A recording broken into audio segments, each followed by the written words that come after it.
काफ़ी हद तक ख़राब मार्केट को हम बचा के जा रहे हैं। अब अगर कल सुबह हम उठे और डाउ जोन्स 250-300 पॉइंट डाउन है, उतना हमने बचा लिया है। अगर उससे कम गिरा या यूएस मार्केट में भी रैली आ गई सेकंड हाफ में, पॉसिबल है, हो सकता है, तो शायद कल तेज़ी भी हो जाए मार्केट में, ये भी पॉसिबल है।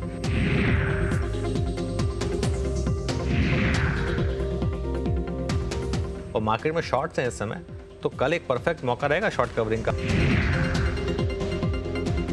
अग्रेसिव ट्रेडर अगर आप हैं तो अगले हफ्ते के कुछ कॉल ऑप्शंस जमा कर सकते हैं, क्योंकि अगेन रिस्क रिवॉर्ड की बात है। जैसा आपने बोला 20 डेमा 24,750 काफ़ी क्लोज हैं हम क्रूशियल लेवल्स के, तो वहाँ पर अगर सपोर्ट दिख गया मार्केट को,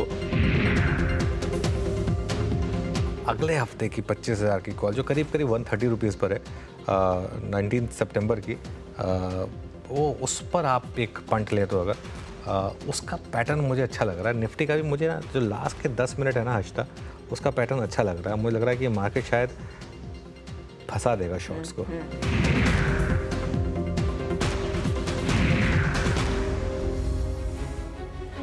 ओके, तो खैर शॉर्ट्स तो फंसे, इसमें तो कोई डाउट नहीं है कि कल जिन्होंने शॉर्ट किया वो फंसे और मार्केट ने एक आपको शानदार गैप अप दिया।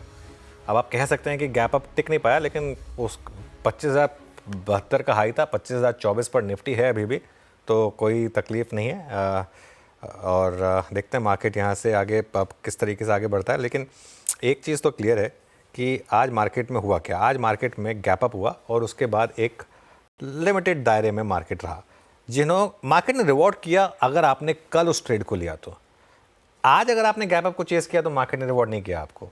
हो सकता है कर दे, ये भी पॉसिबल है, हो सकता है कल करे फिर आपको मार्केट रिवॉर्ड जिन्होंने आज खरीदा है। लेकिन जब तक मार्केट कल का लो बचा रहा है तब तक कोई तकलीफ नहीं है मार्केट में। और बस एक कमज़ोर कड़ी रिलायंस है निफ्टी की, वो अगर चले तो थोड़ा शायद और मूड माहौल अच्छा बैठे। लेकिन निफ्टी अच्छा, अब रिलायंस में भी चलना शुरू की थी कि लास्ट के मोमेंट में कैसे मूव आया रिलायंस में एक्चुअली। और निफ्टी का मूव देखिए अब 25,086 एकदम से 25,087 निफ्टी पर। बात करते करते हमारे क्लोजिंग शो स्टार्ट करने के बाद 100 पॉइंट की रैली आई है। Veeru, good afternoon.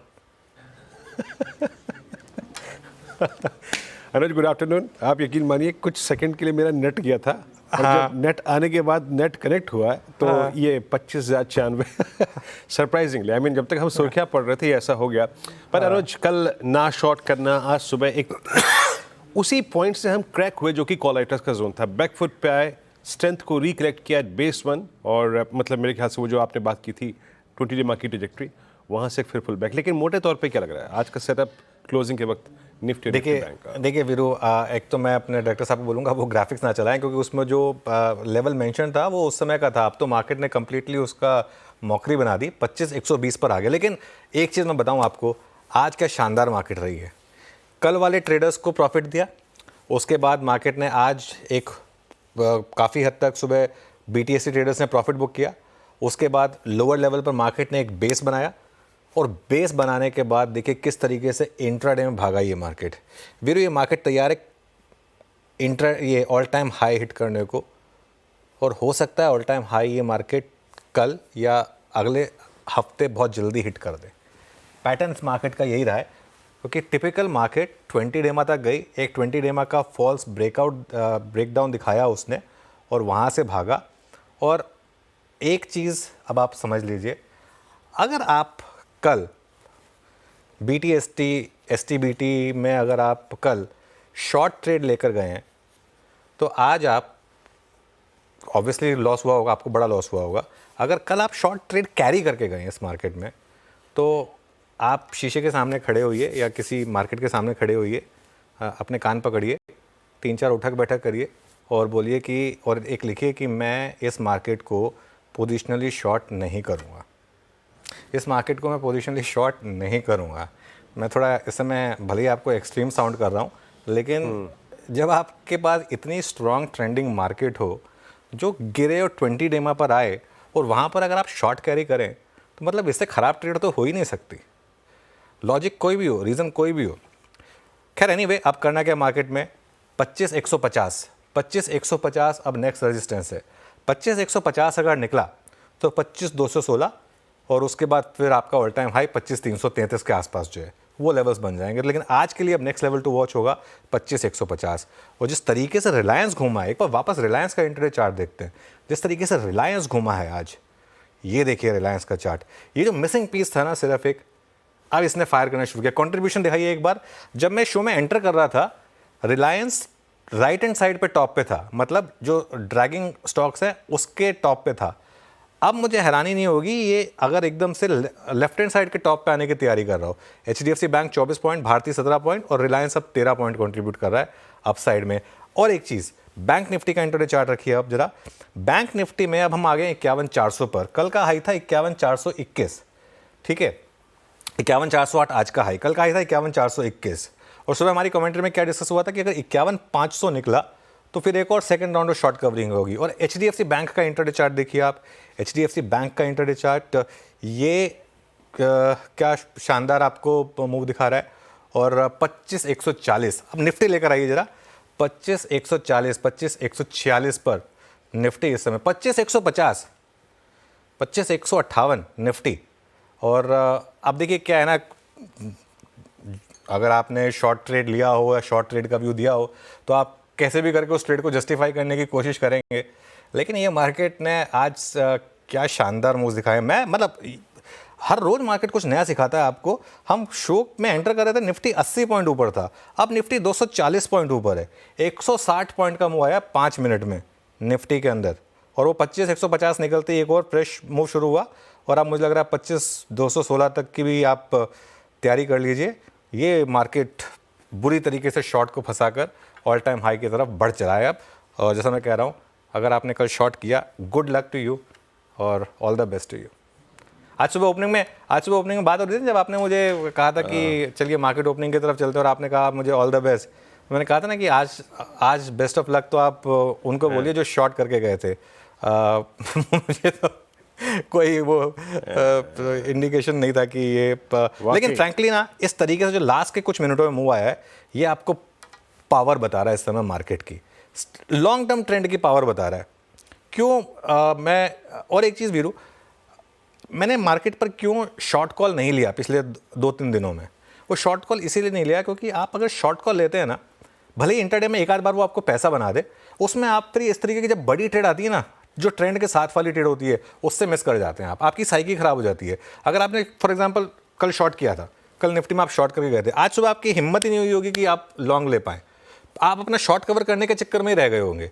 आपको लग रहा होगा कि चलिए ठीक है 100 पॉइंट ऊपर खुला, लेकिन अब नीचे आएगा, मैं अपना शॉर्ट काटूंगा। लेकिन अगर आप शॉर्ट नहीं होते, फॉर एग्जांपल आप न्यूट्रल गए होते, चलिए फॉरगेट अबाउट कि आप लॉन्ग नहीं लेके गए, कल हिम्मत नहीं हुई होगी बहुत लोगों की कल लॉन्ग लेके जाने की, मैं मान सकता हूँ। अगर कल आप लॉन्ग लेके नहीं गए तो भी आज मार्केट ने आपको पूरे दिन मौके दिए लॉन्ग करने के। लेकिन अगर आप कल शॉर्ट लेके चले गए होते तो आज आपसे लॉन्ग नहीं लिया जाता।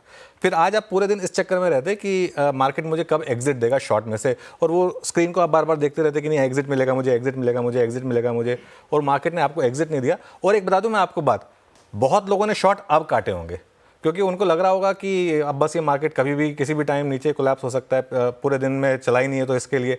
लेकिन अब जिस तरीके से अब चला ना मार्केट, अब ये क्या हो रहा है, अब ये कल के शॉर्ट्स कट रहे हैं बुरी तरीके से। और आज शाम को जो डेटा आएगा ना, उसमें आप FIS का डेटा देखिएगा लॉन्ग शॉर्ट का, उसमें निकल कर आएगा कि कितने शॉर्ट कवर हुए हैं। मुझे हैरानी नहीं होगी आज अग्रेसिव शॉर्ट कवरिंग होगी FIS की तरफ से भी तो। और पुट कॉल रेशो भी देखिए, पुट कॉल रेशो भी 0.88 पर था, अब 1.06 पर आ गया वीरू। बिल्कुल मूव, और इसे कहते हैं देखिए शॉर्ट कवरिंग। और जैसे ही वो 25,100 का क्लस्टर निकला, अब हम मतलब I think with in fraction of 5 minute करीब 100 पॉइंट्स का स्विंग दे चुके हैं और डे हाई पे। और एक बार लेके आइए अनुज, आज जो वो दोनों मिसिंग फैक्टर्स थे, रिलायंस और HDFC बैंक, जिसको शायद हमने सुबह सुबह टच भी किया था, इन दोनों का कमांडिंग पोजीशन में लौटना एटलीस्ट हमें 20 डेमा पे एक बेस बनाने का, ऑन मेरे ख्याल से निफ्टी बैंक दोनों एवरेज के लिहाज से वहीं पर ही है, एक बेस बनाने का अच्छा मौका देगा।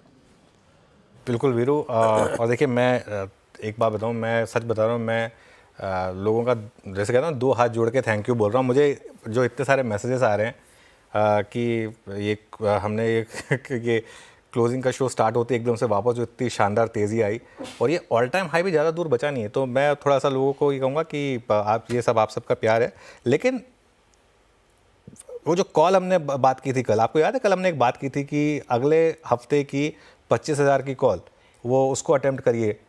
वो कॉल अब वीरू ऑलमोस्ट 300 के करीब हो गई है। वो जो 130 135 की कॉल थी, 250 300 से ऊपर हो गई है वो, ठीक है। और ऑल टाइम हाई कितना है? 25,333।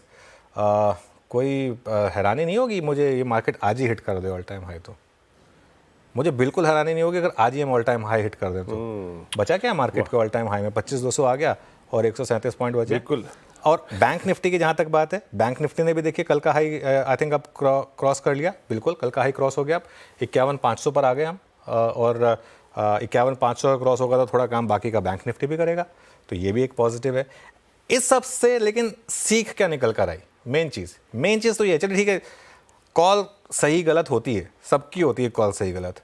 इससे सीख क्या मिली? मैं जो एक सीख लेके जाता हूँ, मैं हमेशा एक सीख लेता हूँ कि मार्केट में हमेशा गलती अगर आपको करनी भी है ना, आप ट्रेंड की साइड पर करें। अगर ट्रेंड लॉन्ग साइड का है तो अगर आपको गलती करनी भी है तो लॉन्ग साइड पर करें। अगर आपका स्टॉप लगे तो वो लॉन्ग साइड पर लगे, आपका स्टॉप शॉर्ट साइड पर ना लगे। काउंटर ट्रेंड मूव में पैसा बनाकर एक बार के लिए भले ही आपको अच्छा लगे कि अच्छा हो गया, लेकिन उसमें ना इस तरीके के दिन आएंगे फिर जिसमें मार्केट आपको इस तरीके से धोएगा। आज मार्केट ने धोया है लिटरली शॉर्ट्स को, और अच्छे से पिटाई करी है उनकी। बिल्कुल, कितने बड़े पैमाने का शॉर्ट स्क्यूज है ये आपकी स्क्रीन पे है। It's 25215। Nifty at day high, Nifty bank आपकी स्क्रीन पे, निफ्टी बैंक भी 51,513 पे, और जरा सारे इंडिसेस स्क्रीन पे रखिएगा। और निफ्टी आईटी अब 42,871 पे, ये भी एक बड़े मूव को देके डे हाई पर आ चुका है। मैं कुछ स्टॉक्स रख देता हूँ स्क्रीन पे, और आप क्योंकि ये शॉर्ट कवरिंग काफ़ी बड़े पैमाने की हो गई है, मैं आपकी स्क्रीन पे कुछ बस स्टॉक्स रखता हूँ। HDFC bank at day high, Reliance का जिक्र अनुज कर चुका है, दोबारा रिपीट नहीं करूंगा। साथ ही साथ axis bank, M&M, Bharti Airtel, ये कुछ ऐसे स्टॉक फ्यूचर्स हैं जो कि काफ़ी स्ट्रॉन्ग मूव लेकर ट्रेड कर रहे हैं। Markets at day high, Nifty Anuj it's 25212। जरा एक बार कार्यक्रम में आज का क्रम, मैं ज़्यादा स्टॉक्स नहीं लूंगा अनुज यहाँ पर अब, क्योंकि बात काफ़ी हो चुकी है। थोड़ा क्रम समझाइए, फिर कॉस्ट देते हैं। अनुज, ओवर टू यू। ठीक है, बिल्कुल। एक काम करते हुए ट्रेंडिंग स्टॉक्स रहने देते हैं। आज मार्केट ही सबसे बड़ा ट्रेंडिंग है, निफ्टी ट्रेंडिंग है सबसे बड़ा। सीधा क्रम पर आते हैं। फंडामेंटल राय देने के लिए हमारे साथ शरद अवस्थी होंगे। टेक्निकल कॉल्स के लिए आज हमारे साथ होंगे गाबा सर, शिल्पा राउत, प्रशांत सावंत, रुचित जैन और सुदीप शाह। 2:20 पर कॉर्पोरेट स्कैन में डिक्सन टेक के CFO सौरभ गुप्ता से करेंगे खास चर्चा कि EMS सेक्टर में कितने मौके हैं। 2:30 बजे यतिन बताएंगे आज ग्रैनुअल्स में 16% की गिरावट क्यों आई है। 2:40 पर सुमित से जानेंगे वो शेयर जो 20 साल से ज़ोरदार कमाई कर रहे हैं लेकिन 3 साल से थोड़े ठहर से हैं। 3 बजे बाजार के बड़े ट्रेंड पर बातचीत करने के लिए हमारे साथ DIA चोकसी फिनसर्व के MD देवेंद्र चोकसी जुड़ेंगे। यतिन से जानेंगे कि डीलिंग रूम में किन स्टॉक पर फोकस है। 3:10 पर BTST STBT ट्रेड्स, और उसके बाद कल की स्ट्रैटेजी पर भी बातचीत होगी। और अब सारे गेस्ट के पास चलते हैं। मेन वाइल बात करते करते निफ्टी अब आ गया है 25,223 पर। तैयारी कर लीजिए, ये मार्केट आज ही ऑल टाइम हाई लगाने के मूड में है। मतलब मुझे तो हैरानी नहीं होगी अगर आज हम ऑल टाइम हाई हिट करें। गुड आफ्टरनून गाबा सर, बताइए आपका ट्रेड इस समय का। Good afternoon to you. आज का जो ट्रेड है ग्रासिम ट्रेड कर रहा है 2740, स्टॉप होगा 2720। बेस बना हुआ है, यानी मैंने ग्रासिम इसलिए चुना है कि अगर कल तक भी स्पिन हो गया तो भी चलेगा। टारगेट होगा 2780 ग्रासिम। ओके, ग्रासिम आपका पहला ट्रेड। दिग्गजों में स्ट्रॉन्ग मूव आ रहा है। मीनवाइल ICICI बैंक भी डे हाई पर। मैं इसका जिक्र इसलिए कर रहा हूँ क्योंकि निफ्टी बैंक अभी 51,500 के ऊपर है। शिल्पा जी, गुड आफ्टरनून, आपका ट्रेड इस वक्त का मैम। Good afternoon everyone. मेरा अभी का ट्रेड रहेगा टाटा कम्युनिकेशन पे। टाटा कम्युनिकेशन एक लॉन्ग ब्रेकआउट पे एकदम एकदम प्लस पे है, जहाँ पे अगर आपने देखा होगा तो ये बहुत टाइम का एक रेंज ब्रेकआउट आ रहा है। यहाँ से मुझे लगता है टाटा कम्युनिकेशन नेक्स्ट 2200 तक ही आपको मूव दिखाएगा। तो यहाँ पे आप फ्यूचर्स में भी लॉन्ग जा सकते हैं। स्टॉप लॉस आप 1980 का रखिए, थोड़ा सा डीप, लेकिन 2200 के टारगेट्स हैं। किसी को ऑप्शंस के थ्रू ट्रेड करना है तो आप 2100 का भी कॉल ऑप्शन जो रफली अभी 17-18 रुपए के बीच में ट्रेड कर रहा है, आप इसमें भी पार्टिसिपेट कर सकते हैं। आप स्टॉप लॉस 5 रुपए का रखिए एंड स्टे लॉन्ग। मुझे लगता है ये ऑप्शंस भी आपको बहुत अच्छे लेवल्स तक लेके जा सकते हैं। 45 से 50 के इसके टारगेट्स हो सकते हैं। ओके, चलिए अब चलते हैं शिवांगी के पास। Shivangi, good afternoon. शिवांगी, आपकी ट्रेड। जी वेरी गुड आफ्टरनून। और हम देख रहे हैं मार्केट्स में काफ़ी अच्छी तेज़ी बनते हुए दिख रही है। ऐसे में मुझे सेंचुरी टेक्सटाइल्स काफ़ी पसंद आ रहा है। यहाँ पे पिछले लगातार 3 सेशन से काफ़ी अच्छे बाइंग है। वीकली बेसिस पे एक ब्रेकआउट देखने को मिला है और ये अपने पिछले 17-18 क्लस्टर ज़ोन्स 17-18 वीक्स के क्लस्टर ज़ोन से निकलते हुए नज़र आ रहा है। तो डेफ़िनिटली ये स्टॉक है जो रडार पे है, काफ़ी अच्छे लग रहा है। यहाँ पे खरीदारी की सलाह है 28-20 के टारगेट्स के लिए और 26-70 के एक स्टॉप के साथ। और सेंचुरी टेक्सटाइल 2719 पे। और अनुज और मैं सुबह बात ही कर रहे थे, शिवांगी जी आजकल कितना एक्टिव है इंस्टाग्राम पे। सुबह का वो चंक नई रील में जोड़ भी दिया गया था, अभी कुछ देर पहले मैंने देखी थी वो रील, है ना। अच्छा चलते हैं, अब शिल्पा जी की कॉल हो गई, शिवांगी की कॉल हो गई। हमारे साथ सुदीप शाह भी मौजूद है। सुदीप, गुड आफ्टरनून, आपका ट्रेड इस वक्त का? गुड आफ्टरनून वीरू जी। मुझे लग रहा है कि कैनफिन होम्स में बाय किया जा सकता है, बिकॉज हमने देखा है वहां पे पिछले कुछ दिनों में एक कंसोलिडेशन हुआ था, उसके बाद कल और आज के सेशन में लोअर लेवल से एक अच्छा बाइंग आया है 840 के लेवल से। तो यहाँ पे अब मुझे लग रहा है ये पूरा कंसोलिडेशन जोन से ब्रेकआउट आ रहा है। 880 अब मेजर सपोर्ट रहेगा स्टॉक के लिए। जब तक स्टॉक 880 को होल्ड करता है तो 930 950 के लेवल्स आ सकते हैं। डेली और वीकली चार्ट्स काफी स्ट्रॉन्ग है, तो मुझे लग रहा है यहाँ पे बाइंग की जा सकती है कैनफिन होम्स में 880 के स्टॉप लॉस के साथ 930 और 950 के टारगेट्स के लिए। ओके, अब चलते हैं रुचित के पास। Ruchit, good afternoon. रुचित, आपकी ट्रेड? जी very good afternoon to everyone. SBI में खरीदारी की सलाह रहेगी मेरी तरफ से। पिछले कुछ दिनों में हमने पीएसयू बैंक्स में काफी लंबा अंडर परफॉर्मेंस देखा है। एसबीआई भी देखे तो लगभग 900 के आसपास का हाई मिड जुलाई में बनाया था, 900 से अब 780 तक का करेक्शन हो चुका है और स्टॉक अपने वीकली चार्ट पे 40 वीक्स के एक्सपोनेंशियल मूविंग एवरेज सपोर्ट पे ट्रेड कर रहा है। सेकेंडली मेनली अगर लोअर टाइम फ्रेम चार्ट देखे तो अवर्ली चार्ट पे एक पॉजिटिव डाइवर्जेंस भी बन रहा है कि जहाँ पे प्राइस ने नया लो बनाया बट आरएसआई ने हायर लो बनाया। तो जनरली जब सपोर्ट के आसपास ऐसे डाइवर्जेंसेस बनते हैं तो वहीं पे एक नो शॉर्ट टर्म के बॉटम बनने के साइंस रहते हैं। तो करंट लेवल्स पे 768 के स्टॉप लॉस के साथ एसबीआई में खरीदारी की सलाह रहेगी 800 रुपए तक के पुल बैक मूव के लिए। ओके, एसबीआई आपका 780 पे एक बाय कॉल है। अब शरद जी हमारे साथ इस फन कार्यक्रम में मौजूद है। शरद जी नमस्कार, कार्यक्रम में स्वागत है। एक strong pull back expiry day पे मार्केट में, और आपका व्यू इस वक्त और आपका कन्विक्शन ट्रेड। शरद नमस्कार जी। मैं यही मान के चल रहा हूँ कि मोस्ट प्रोबेबली ये एक बेस बिल्डिंग है एक स्ट्रॉन्ग ईयर एंड रैली की तरफ। थोड़ा बहुत हो सकता है बाजार रेंज बाउंड रहे for some time, but largely last quarter of the year में, कैलेंडर ईयर में हम लोग को एक स्ट्रॉन्ग रैली दिखनी चाहिए। तो मुझे लगता है अगर थोड़ा बहुत टाइम बाजार यहाँ वेट भी करता है तो आपको यूज करना चाहिए उन डिप्स को या कंसोलिडेशन फेज को अपनी पोजीशन को ऐड करने के लिए। और आइडियली अगले 3 से 4 महीनों में मैं ये उम्मीद कर रहा हूँ कि काफ़ी बढ़िया रन अप हम बाज़ार में देखेंगे। इसके अलावा जो कॉल अब मेरी आज की है वो है ओएनजीसी। रिसेंटली स्टॉक ने ठीक-ठाक करेक्शन देखी है, ऑयल में इंटरनेशनली ठीक-ठाक कमज़ोरी आई है, तो उसका कुछ रब ऑफ इफेक्ट यहाँ भी दिख रहा है। बट जिस तरीके की नीतियाँ हैं मुझे लगता है जिस तरीके से कंपनी की फॉरवर्ड प्रोजेक्शंस है, जो मार्जिनल फील्ड्स में वो गैस की आउटपुट की इम्प्रूवमेंट की बात कर रहे हैं, एक्जिस्टिंग फील्ड्स में जो फॉल है आउटपुट की उसको अरेस्ट करने की बात कर रहे हैं, वहाँ से इम्प्रूवमेंट आना चाहिए। ग्रीन एनर्जी जो सब्सिडियरी है उसके अगले 5 साल में रैंप अप की बहुत बड़ी योजना है, वो भी कंट्रीब्यूट करेगी काफ़ी सब्सटैंशियली आने वाले समय में। ओएनजीसी विदेश में भी थोड़ी बहुत इम्प्रूवमेंट आउटपुट में आ सकती है। प्लस जो नए प्रोजेक्ट्स हैं सीपीओ-5, साउथ सूडान और साखालिन, वो सबको रैंप अप करने की बात कर रहे हैं। तो मुझे लगता है बहुत ज़्यादा कमज़ोरी आपको नंबर्स में नहीं देखने चाहिए, फ्लैट टू पॉजिटिव नंबर्स रहने चाहिए। 40-45 रुपए कंपनी रिपोर्ट करेगी। 35-40% जैसा पे आउट रहता है। और तो मुझे लगता है 4-5% के आसपास के डिविडेंड यील्ड इस भाव पे मोटा-मोटी आ जाएगी। और 9 से 10 का मल्टीपल मिलना बहुत मुश्किल नहीं होना चाहिए। तो 350-375 रुपए के लक्ष्य के हिसाब से ओएनजीसी। और अगर कोई नई गैस फील्ड या ऑयल फील्ड की डिस्कवरी पे और कॉन्क्रीट इन्फॉर्मेशन आती है तो वो एक फर्दर लॉन्ग टर्म ट्रिगर हो सकता है। तो इन वैल्यूएशंस पे मार्जिन ऑफ सेफ्टी हाई है। इनिशियली 375-350 के लक्ष्य के हिसाब से ओएनजीसी।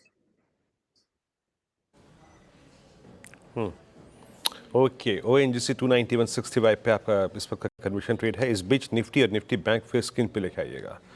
अनुज 25,231। अब अनुज अगर आप पिछले 10 मिनट की रीडिंग को देखें, अब इसमें कॉल्स में मेटल्स भी आ गया, कॉल्स में बैंक्स भी आ गया, कॉल्स में आईटी भी आ गया। इनफैक्ट पिछले 1-2 दिन से जो मिड कैप की ब्रेथ थी वो शायद 20 डिमा की ट्रेजेक्टरी इंडस्ट्रीज पे आए, निफ्टी बैंक पे इस बात को अलाउ भी नहीं कर रही थी। अब एग्जैक्टली अगर ये 25,200 के ऊपर सेटल हो गया तो कितनी फोर्स आज के लिए जनरेट कर लेगा। अच्छा, एक और चीज़ अनुज, वो जो बजाज हाउसिंग का आईपीओ था उसने थोड़ी बहुत लिक्विडिटी सक करी, वो जब अनलॉक होगी लिक्विडिटी वो क्या करेगी बाजार में? हो सकता है वो लिक्विडिटी आज वापस आ भी गई हो मार्केट में। पिछले ये जो आप पिछले कुछ मिनटों का मुंह देख रहे हैं उसमें ये भी हो सकता है कि उसका भी बड़ा पार्टिसिपेशन रहा हो वीरू। अच्छा, मैं एक चीज़ बहुत क्लियर करना चाहता हूँ। देखिए, ये थोड़ा हमने आज मार्केट पे ज़्यादा बात कर ली, ये इसलिए नहीं है कि एक उस कॉल को जस्टिफाई करना था। मेरा कोई ऐसा इरादा नहीं है और मैं तो हमेशा बोलता हूँ कि देखिए, कॉल कई बार सही चलती है, कई बार गलत चलती है। मैं लोगों को जो एक चीज़ कहना चाहता हूँ कि आपको क्या मार्केट में करना चाहिए, क्या नहीं करना चाहिए, वो उसके लिए था। अब आपके पास अगर लॉन्ग है तो क्या करना है आपको? अब ट्रेलिंग स्टॉप लॉस रखिए। कल भी जो एक व्यू था, कल मार्केट कोलैप्स हो रही थी, लेकिन फिर भी एक व्यू ये था कि पोजिशनल लॉन्ग अगर आप हैं तो भी 24,750 जब तक इंटैक्ट है तब तक मत घबराएं। अब वो 24,750 का सुबह हमने ट्रेलिंग स्टॉप लॉस बढ़ाकर किया था 24,950। अब आप उसको करके ऊपर ले आइए, 25,050 पर ले आइए आप उसको। 25,050 अब आपका ट्रेलिंग स्टॉप लॉस हो जाएगा। ठीक है। दूसरी चीज़, मैं एक और चीज़ आपसे डिस्कस करना चाह रहा था आज, सिंस आपने बात की है तो मैं दो स्टॉक्स की बात करूँगा, एक इंडिगो की और एक भारती एयरटेल की। पहले इंडिगो का चार्ट लेकर आइए। इंडिगो में आज हमने 5,000 क्रॉस किया। ठीक है, ये हमारी लगातार बात हुई। कल भी इवन जब बिग स्टॉक्स डिस्कस हुए तो उसमें ये हुआ था कि आप इंडिगो लीजिए। अब दिक्कत क्या होती है, आज जैसे स्पाइस जेट चल रहा है आज स्पाइस जेट चल रहा है क्योंकि बहुत बज़ है, रूमर है, सब कुछ है कि एक शायद QIP आएगा, हो सकता है आ जाए। लेकिन आप इन दोनों स्टॉक्स का 1 साल का चार्ट देखिए, इंटरग्लोब एविएशन का और स्पाइस जेट का 1 साल का चार्ट देखिए। मैं हमें मतलब, क्योंकि इवेंचुअली ना डे ट्रेडिंग में कुछ भी हो सकता है, थोड़ा एक्साइटमेंट होती है, कभी कुछ होता है, इसकी वजह से क्लियर आउट परफॉर्मेंस है इंडिगो की। अब आप देखिए भारती एयरटेल का चार्ट आज का। पहले तो भारती एयरटेल का आज का चार्ट देखिए और उसके बाद भारती एयरटेल को आप चार्ट को कंपेयर करिए 1 साल का मूव इसका और वोडाफोन आइडिया का। ये देखिए भारती एयरटेल 1635 पर आ गया। अब इसके सामने आप रख दीजिए वोडाफोन आइडिया का चार्ट। ठीक है, ये इस साल का चार्ट है इसका 61% के करीब। ये वोडाफोन आइडिया का चार्ट है इस साल का, 20% डाउन है। ठीक है, तो कहने का मतलब क्या है, दो चीज़, एक बड़े ट्रेंड पर फोकस करिए, दूसरा अच्छे स्टॉक्स पर फोकस करिए। अच्छे स्टॉक्स में आप अगर पैसा डालेंगे ना, इवेंचुअली आपका पैसा बनेगा और बड़ा पैसा बनेगा। एक्साइटमेंट रहती है लोगों को कि नहीं, हमको ख़राब स्टॉक में पैसा बनाना है। अब मैं ख़राब स्टॉक से मेरा मतलब कोई स्टॉक जो मैंने अब तक मेंशन किया उससे लेना देना नहीं है, उसका कोई भी स्टॉक्स हो सकते हैं, लेकिन साइकी रहती है कि छोटे स्टॉक में पैसा बनाना है। क्यों? जब बड़े स्टॉक में पैसा बन रहा है तो छोटे स्टॉक में जाने की क्या, जहाँ ट्रबल्ड वाटर है वहाँ जाने की क्या ज़रूरत है जब आपका पैसा यहीं पर बन रहा है। तो खैर, एनीवे भारती एयरटेल पर एक व्यू ले लेते हैं वीरू, क्योंकि एकदम से बड़ा मूव आ रहा है भारती एयरटेल में। शरद जी, क्या व्यू होगा आपका भारती एयरटेल पर? देखिए, भारती एयरटेल पे अब ये वैल्यूएशन पे मुझे लगता है ज्यादातर जो री रेटिंग है वो तो ऑलरेडी शायद फैक्टर्ड इन है। ब्रॉडबैंड कैसे कैसे एक्सपैंड करता है वो एक एडिशनल ट्रिगर इनके लिए हो सकता है। आरपूस में जो इम्प्रूवमेंट है मेरे हिसाब से ज्यादातर नंबर्स वो फैक्टर इन कर रहे हैं। 30-35% से ऊपर की CAGR लगभग अगले 2-3 साल तो आसानी से रहनी चाहिए। तो FY26 के नंबर्स अगर आप 50-52 के आसपास देखते हैं तो वहां तो मुझे लगता है रफली अब फुल्ली प्राइस्ड हो जाता है। लेकिन अगर FY27 के बियॉन्ड आप होल्ड कर सकते हैं तब मेरे हिसाब से शायद वहां पे आपको 30 टाइम मिलता है, तो हो सकता है 1800-1900 के लक्ष्य बने। बट अगर आप 1.5-2 साल के हिसाब से देखेंगे तो मुझे लगता है अनलेस एंड अनटिल नंबर्स में फॉरवर्ड री रेटिंग होती है, इस भाव पे लगभग फेयरली टू फुल्ली प्राइस्ड है। अच्छा शिवांगी, टेक्निकली भारती क्या लग रहा है, अब ये ब्लू स्काई टेरिटरी में स्टॉक, यहाँ पर क्या भी होगा? भारती एयरटेल टेक्निकली अगर हम बात करें तो बहुत ही शानदार सेटअप है। इनफैक्ट इस पूरे साल में हमने देखा है कि स्टॉक जो है 60% से ज्यादा अच्छे रिटर्न्स दे चुका है। एंड ओवरऑल एक काफी स्ट्रॉन्ग फॉलोअप है यहाँ पे, और डेली बेसिस पे एक RSI का एक कास्प ऑफ ब्रेकआउट भी हुआ है यहाँ पे। तो डेफिनेटली स्टॉक अब तैयारी कर रहा है नेक्स्ट, हम कह सकते हैं 1700 इमीडिएट बेसिस पे और फिर 1750 के लेवल्स के लिए, और 1600 एक इम्पोर्टेंट सपोर्ट की तरह एक्ट करेगा जहां पे हम स्टॉप लॉस को ट्रेल कर सकते हैं। अच्छा वीरू, ऐसा लग रहा है आपने शिवांगी को थोड़ा सा वो कर दिया, क्या बोलते हैं उसको, थोड़ा कॉशियस कर दिया। वो बिल्कुल जो आपने उसमें बोला था कि वो हर आंसर बिल्कुल से शुरुआत करती हैं, वो उन्होंने ना अपनी कॉल में बोला और ना इस सवाल के जवाब में बोला। थोड़ा कॉन्शियस कर दिया आपने उनको। जी बिल्कुल, है ना, जी बिल्कुल। हाँ, लेकिन अब वो नदारत था शिवांगी के उत्तर से। क्या शिवांगी चलिए। क्या चेंज किया क्या आपने, हैं? जी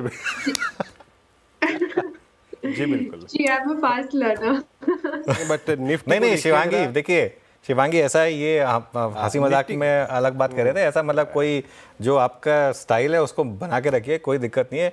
मेरी और वीरो की भी अलग अलग स्टाइल है, हमारी अपनी अपनी स्टाइल है, हम उसमें कुछ ना कुछ बोलते हैं, तो वो बिल्कुल सबको वो करना चाहिए, उसमें कोई दिक्कत नहीं है। थोड़ा बीच बीच में हंसी मजाक कर लेते हैं क्योंकि इतना सीरियस बिजनेस है, इसमें कभी कभी हंसी मजाक, और आज तो मार्केट भी ऐसा है कि थोड़ा हंसी मजाक अलाउ कर रहा है, तो इसके लिए चलिए अब एक काम करते हैं, थोड़ा सा आगे बढ़ते हैं और एक स्पेस की बात करते हैं। ईएमएस सेक्टर में इस समय अच्छी तेज़ी दिख रही है और इस सेक्टर की कंपनियों को अच्छे ऑर्डर मिल रहे हैं। नमूरा भी काफ़ी बुलिश हुआ है इस सेक्टर पर। आज सुबह एक रिपोर्ट आई थी जिसमें उन्होंने डिक्सन टेक पर एक बड़ा बुलिश व्यू लिया था, उसके अलावा बाकी कंपनियों पर भी बुलिश व्यू लिया गया था। डिक्सन टेक के सीएफओ सौरभ गुप्ता हमारे साथ जुड़े हैं। अभी रिसेंटली इन्होंने एक टाइप भी किया था, उससे उस बारे में भी बात कर लेते हैं। Saurabh ji, good afternoon. एक रिपोर्ट मैं पढ़ रहा था कि 2025 तक भारत में दुनिया में कंज्यूम होने वाले आईफोन के 25% बनेंगे। आपका तो खैर ऑब्वियसली टाई अप शायद सैमसंग के साथ है, लेकिन क्या आपको लगता है कि आपकी जैसी कंपनी के लिए पॉसिबिलिटीज़ जो हैं, स्काई इज़ द लिमिट, अगले 7-8 साल में क्या आपको बहुत शानदार विजिबिलिटी दिखती है? डेफिनेटली हमें लगता है कि हम बहुत बड़ी अपॉर्चुनिटी पे बैठे हैं। अगर ग्लोबली देखें आप, इंडिया का शेयर जो इलेक्ट्रॉनिक स्पेस पे है, ईएमएस स्पेस में है, वो सिर्फ आज के दिन पे अराउंड 2.7% है। हमें लगता है कि ये number by 2030 higher single digit जा सकता है या लोअर डबल डिजिट हो सकता है, और बाय 2040 नंबर फर्दर इंक्रीज हो सकता है, जो कि न्यूमोरा की रिपोर्ट में भी काफ़ी हद तक मेंशन है। एंड उसमें लगता है कि इलेक्ट्रॉनिक में सिंस हमारा फर्स्ट मूवर एडवांटेज है, हमारा एक स्केल है, साइज है, बैकवर्ड इंटीग्रेशन कैपेबिलिटी है, तो हम इस अपॉर्चुनिटी का एक लार्जर पाई डेफिनेटली लेंगे। तो हमें लगता है कि हम ओवरऑल एक लार्ज अपॉर्चुनिटी पे बैठे हैं।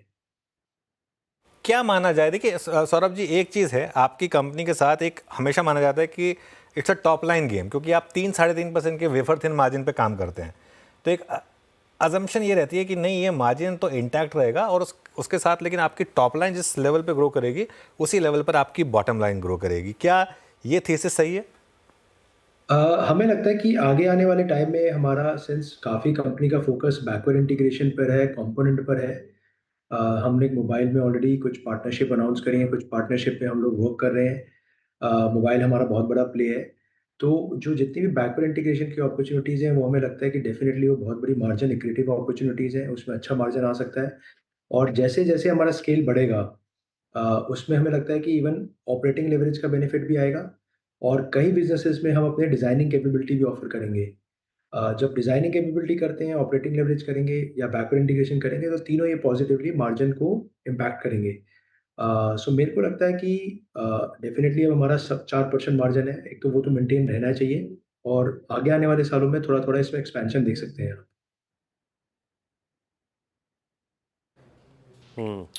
सौरभ जी नमस्कार, वीरेंद्र बोलो दिल्ली स्टूडियो से। सौरभ जी, ये आज एचपी के साथ आपने हाल में ही एमओयू साइन किया, एचपी के साथ आपकी रिलेशनशिप अब कितनी एक्सटेंड करेगी और यहाँ से आपके बिजनेस का दायरा कितना बढ़ेगा एचपी के जो ये टाई अप हुआ उससे? देखिए, एचपी बहुत बड़ा प्लेयर है, इंडिया में भी उसका लार्जेस्ट मार्केट शेयर है इस कैटेगरी में, आईटी हार्डवेयर में। तो ऑलरेडी हमने अब 3 कस्टमर इस कैटेगरी में अनाउंस कर दिए हैं, जो कि एक एसर है, लेनोवो है और एचपी हो गया। हम एक कैंपस सेटअप कर रहे हैं south southern part of India में, चेन्नई के पास। और वो कैंपस हमारा ऑपरेशनल हो जाना चाहिए Q4 तक। तो हम इनकी प्रोडक्शन एचपी की या तो Q4 के आसपास शुरू करेंगे। तो डेफिनेटली ये भी आगे आने वाले टाइम पे हमारे लिए अच्छी अपॉर्चुनिटी हो सकता है। हमें लगता है कि 6 से 8 महीने एक बार हमारा कैंपस शुरू होता है, उसका रैंप अप करने में हमें टाइम लगता है। तो हमें लगता है अगले साल ये अपॉर्चुनिटी आईटी हार्डवेयर की, जो कि इन 3 कस्टमर्स के साथ है और एक और कस्टमर के साथ हमारी बात चल रही है, ये कम से कम 3 साढ़े 3 हज़ार करोड़ की अपॉर्चुनिटी हो सकती है, और उसके बाद 27 FY 27 में ये इवन बड़ी अपॉर्चुनिटी हो सकती है। ओके अच्छा सौरभ जी, ये जो सीसीआई से आपको अप्रूव मिला है regarding the acquisition of Aditya infotech, थोड़ा सा इसको समझाएंगे और यहाँ एग्जैक्टली आपकी आगे की योजना क्या है? देखिए, हमारा जो सिक्योरिटी सर्विलेंस बिजनेस था वो हमारा जेवी था आदित्य इन्फोटेक के साथ, जिनका वो सीपी प्लस ब्रांड है। तो हमारा वो 50-50 जेवी था। तो हमने अपना 50% स्टेक उनको सेल कर दिया है, वो अब 100% ओनर हो गए। और उस बदले में ये नॉन कैश ट्रांजैक्शन है।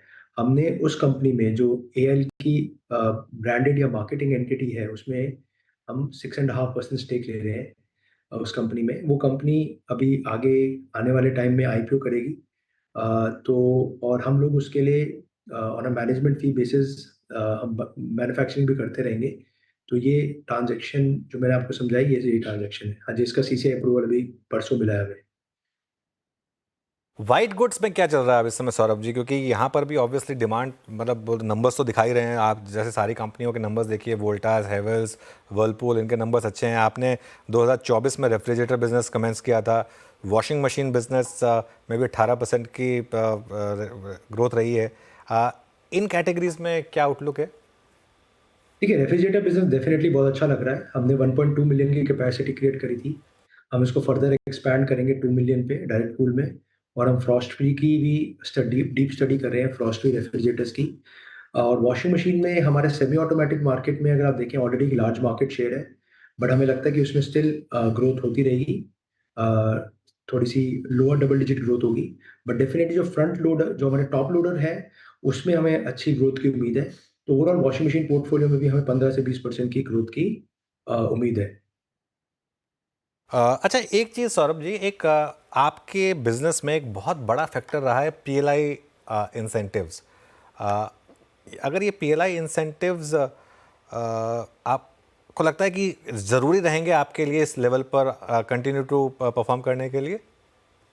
नहीं, हमें लगता है कि देखिए, काफ़ी बिज़नेसेस में हमारा पीएलआई इंसेंटिव नहीं है। अगर आप वॉशिंग मशीन देखें, लाइटिंग देखें, टीवी देखें, रेफ्रिजरेटर देखें, उसके बावजूद बिना पीएलआई के भी हमने एक लार्ज स्केल क्रिएट कर लिया है, हमारा एक लार्ज मार्केट शेयर है। तो पीएलआई डेफ़िनेटली हमें एक गेम चेंजर है, एक बेनिफिट देता है मोबाइल कैटेगरी में, आईटी हार्डवेयर कैटेगरी में। बट हम पैरेलली अपना एक स्केल क्रिएट कर रहे हैं, अपना एक मोड क्रिएट कर रहे हैं थ्रू बैकवर्ड इंटीग्रेशन, सिस्टम्स में इन्वेस्ट कर रहे हैं। तो हमें लगता है कि इवन आउटसाइड पीएलआई, जब वो पीएलआई खत्म होगी, तो अब भी हमारा एक स्केल एंड साइज़ रहेगा और हमारी ऑर्डर बुक डिसेंट रहनी चाहिए। अच्छा सौरभ जी, जब मुझे याद है 2 साल पहले की बात, 1 साल पहले की बात, जब हमारा और अनुज और मेरा आपसे इंटरेक्शन ठीक इसी वक्त हो रहा था, आपने कुछ सप्लाई साइड कंसर्न्स बताए थे। क्या वो अभी कुछ हैं? दूसरी बात, अभी आपका एक्सपोर्ट्स जो लास्ट ईयर रिपोर्टेड था वो था 8 to 9% का। अभी एक्सपोर्ट्स कितना कंट्रीब्यूट करेंगे for this full year?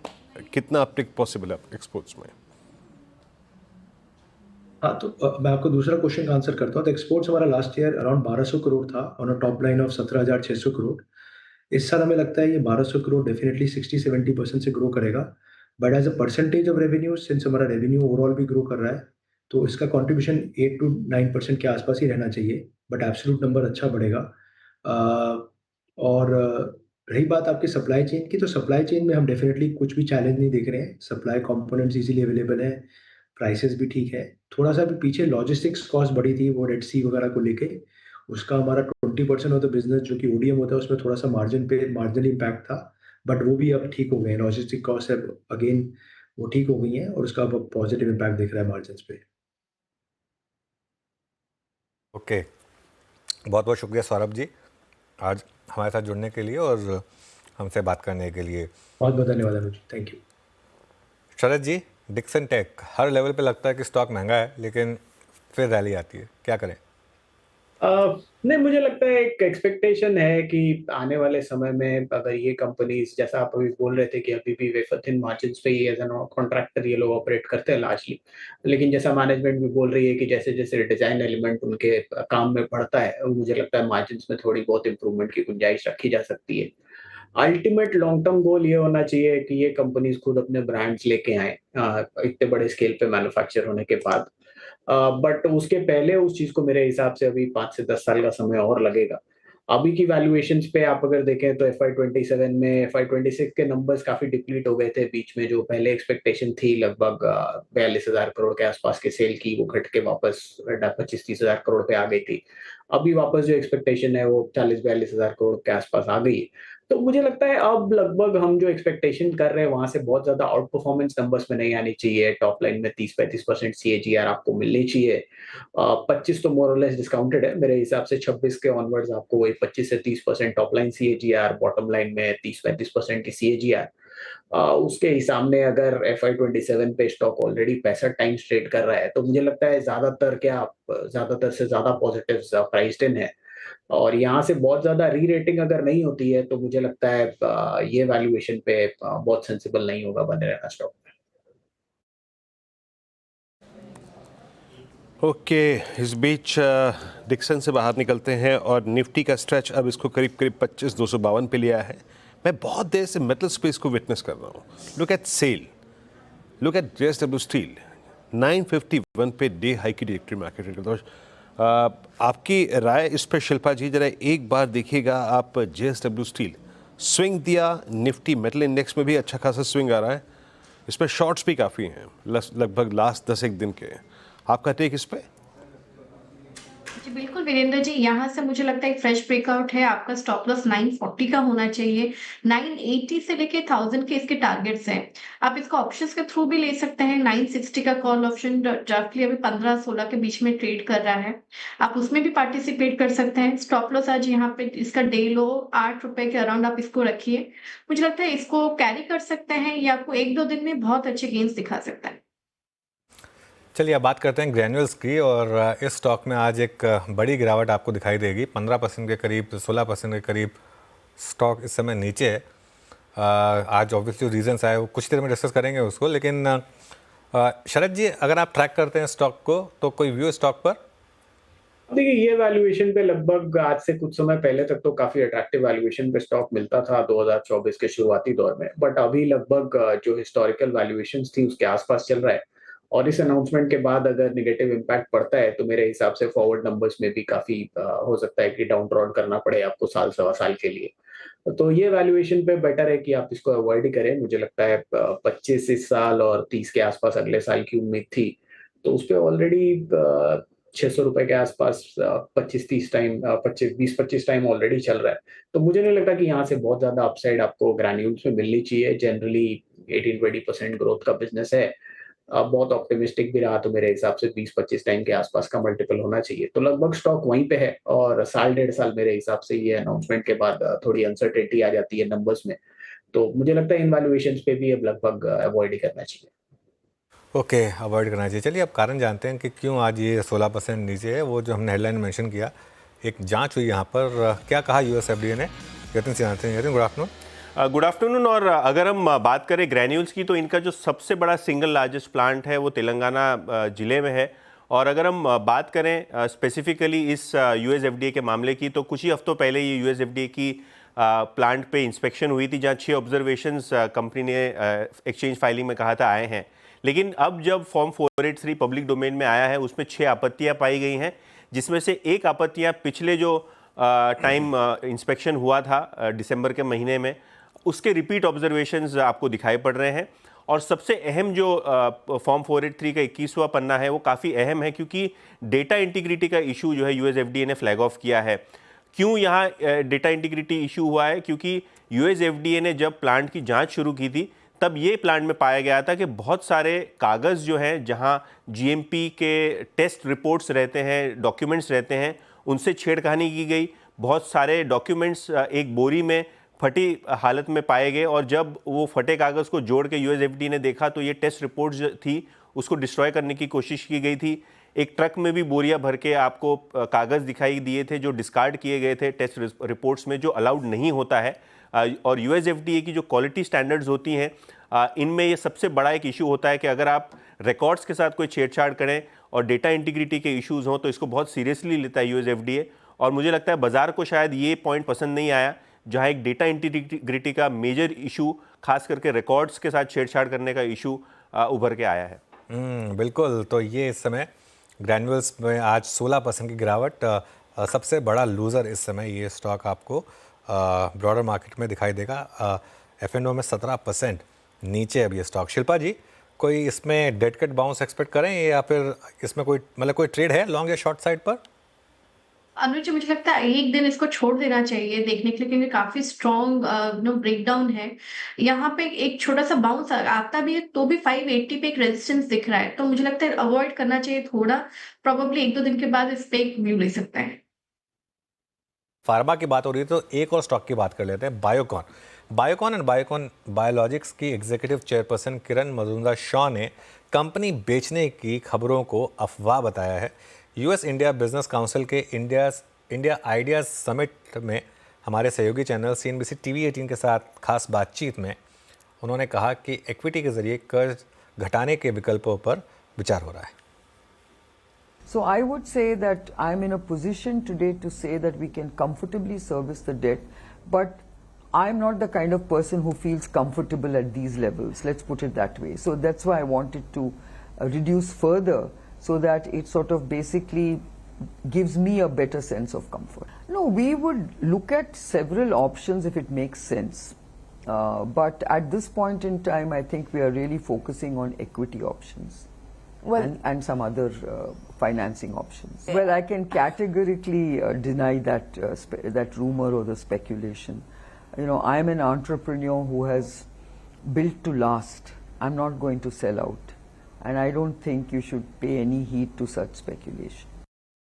Okay Sharad ji, काफ़ी रूमर्स चल रहे थे कि Biocon is on the block. आज देखिए क्या होता है, चेयरपर्सन आके बोल दिया कि नहीं हमें बेचना नहीं है, तो मार्केट को वो बात पसंद नहीं आई एक्चुअली, और स्टॉक डे लो पर आ गया, जबकि वो काफ़ी पॉजिटिव थी। बट खैर ये मार्केट है, लेकिन काफ़ी बड़ी रैली हुई है बायोकॉन में रिसेंटली। इन लेवल्स पर कोई ट्रेड बनता है क्या? मेरे हिसाब से अभी भी बने रहना चाहिए। जिस हिसाब से बायोसिमिलर्स मुझे लगता है एक सबसे अट्रैक्टिव स्पेस होनी चाहिए फार्मा के अंदर में आने वाले समय में। और जैसे जैसे कंपनी के बायोलॉजिक्स और बायोसिमिलर ड्रग्स ट्रैक्शन गेन करते हैं, काफी समय से हमें काफी प्रॉब्लम्स रही हैं इस कंपनी में, लेकिन रिसेंटली जो एक्विजिशन भी किया है, मेरे हिसाब से जैसा वो किरण मजूमदार जी भी बोल रही थी कि हम लोग ग्रेजुअली अपना डेट कम करना चाहते हैं, पोस्ट एक्विजिशन डेट थोड़ा अननर्विंग लेवल पे है। बट आने वाले समय में अभी FY26 की अर्निंग्स में हमने लगभग 30-35% का कट देख लिया ऊपर से, जो पहले 15-16 अनुमान लगा रहे थे, अभी 12 रुपए के आसपास है। बट यूएस में जैसे सिनेरियो इंप्रूव हो रहा है, प्लस जो नए प्रोडक्ट्स की ट्रैक्शन थोड़ी सी आती है, लॉन्ग टर्म तो मैं काफी क्लियर हूँ, बट साल 1.5 साल के हिसाब से भी मुझे लगता है कि ये अर्निंग्स में अपग्रेड की काफी बड़ी गुंजाइश है। और अगर वापस से कंपनी 14-15 रुपए के आसपास की अर्निंग्स FY26 में डिक्लेयर कर पाती है, जो मेरे हिसाब से काफी पॉसिबल होना चाहिए। ऑब्वियसली डेट रिडक्शन भी एक टारगेट रहेगा, उससे रिलेटेड कोई अनाउंसमेंट आती है वो भी पॉजिटिव रहेगी। तो 15 रुपए पे मेरे को लगता है 30 के आसपास के मल्टीपल कंजर्वेटिवली मिलना मुश्किल नहीं होगा। ऑप्टिमिस्टिकली अगर ये ग्रोथ ट्रैक कंपनी मेंटेन करती है तो 40 भी बहुत मुश्किल नहीं है। बट 30 के आसपास का मल्टीपल कंजर्वेटिवली आप लेके चलें तो मुझे लगता है 450 के इनिशियल टारगेट्स बनते हैं। ओके चलिए, फिर ये इस समय के व्यू एक बायोकॉन पर। अब एक काम करते हैं, आपको 4 का चौका का सीक्वेंस बताते हैं। सबसे पहले सस्ता ऑप्शन लेंगे शिल्पा राउत से, उसके बाद सुदीप जी के पास चला जाएगा F&O सुपरस्टार के लिए, चार्ट का चमत्कार के लिए प्रशांत सावंत हमारे साथ हैं, और मिड कैप फंडा के लिए राजेश अग्रवाल जी से होगी बात। राजेश अग्रवाल है मिड कैप फंडा के लिए आज? नहीं, शरद अवस्थी हैं आज मिड कैप फंडा के लिए। वही मैं कहा कि कुछ तो शरद जी सॉरी आपके पास ही आएंगे मिड कैप फंडा के लिए। चलिए अब शिल्पा जी, फिर आपका सस्ता ऑप्शन ट्रेड। जी अनुज जी, सस्ता ऑप्शन ट्रेड रहेगा कैनफिन होम में। कैनफिन होम अभी 900 के ऊपर आया है। ये भी एक बहुत बड़ा रेंज ब्रेकआउट है। ये सस्टेनेंस इसको बहुत क्विकली टुवर्ड्स 930 से लेके 950 तक लेके जाएगा। तो 920 का कॉल ऑप्शन जो रफली अभी 16-17 रुपए के अराउंड ट्रेड कर रहा है, आप इसमें पार्टिसिपेट कीजिए। स्टॉप लॉस 11 रुपए का रखिए।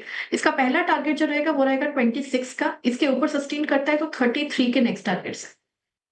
ओके चलिए अब चलते हैं सुदीप के पास F&O सुपरस्टार के लिए। सुदीप, आपकी पिक? अनुज, मुझे लग रहा है कि F&O सुपरस्टार के लिए Jindal steel and power bye करना चाहिए। यहाँ पे पिछले कुछ दिनों में हमने देखा है कि अक्यूमुलेशन के बाद एक higher top higher bottom formation भी हो रहा है पिछले 3 या 4 सेशन से, और इसी के साथ जो स्टॉक का जो 26 अगस्त का जो एक स्विंग हाई था, अब स्टॉक उसके ऊपर सस्टेन कर रहा है। और जो जब सुबह से हम देख रहे हैं कि मेटल्स में एक अच्छा मोमेंटम बना हुआ है, तो मुझे लग रहा है यहाँ पे एक हाई बीटा स्पेस में जिंदाल स्टील एंड पावर ये पूरा मोमेंटम कैप्चर कर पाएगा अगले 1 या 2 सेशन में। तो 980 का एक स्टॉप लॉस रहेगा, और 1025 से लेके 1040 के टारगेट्स मुझे लग रहा है 1 या 2 सत्र में यहाँ पे आ सकते हैं जिंदाल स्टील एंड पावर में। ओके, जेएसपीएल आपकी कॉल है और मूव अच्छे आ रहे हैं इस मेटल में भी इस वक्त। आप चलते हैं चार्ट के चमत्कार के लिए प्रशांत जी के पास। प्रशांत जी, क्या पिक कर रहे हैं आप? इनफैक्ट मेरी पिक भी मेटल सेक्टर से जिंदल स्टील ही थी फर्स्ट प्रेफर्ड, क्योंकि मैं अगले 2.5 से 3 महीने में यहाँ पे एक बहुत स्ट्रॉन्ग अपमूव देख रहा हूँ इस सेक्टर में। बट फिलहाल मैं इसको चेंज करके एक कैश स्टॉक के साथ जाऊंगा जो होगा जोमेटो। अगर हम पैटर्न को देखें तो एक स्क्वीज ब्रेकआउट आ रहा है और एक न्यू हाई पे ट्रेड कर रहा है जहाँ की वॉल्यूम्स बढ़ रहे हैं। तो डेफिनेटली स्ट्रॉन्ग हैंड्स कंट्रोल में यहाँ पे मैं 268 स्पॉट क्लोजिंग स्टॉप लॉस करके लॉन्ग जाना चाहूंगा। मेरा टारगेट यहाँ से होगा कम से कम 310 से लेके 315 तकरीबन।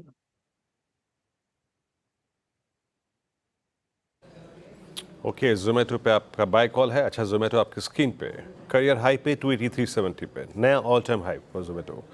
अच्छा, एक काम करते हैं, अब चलते हैं आज की मिड कैप फंडा कॉल के लिए शरद जी के पास। शरद जी, क्या पिक कर रहे हैं आप?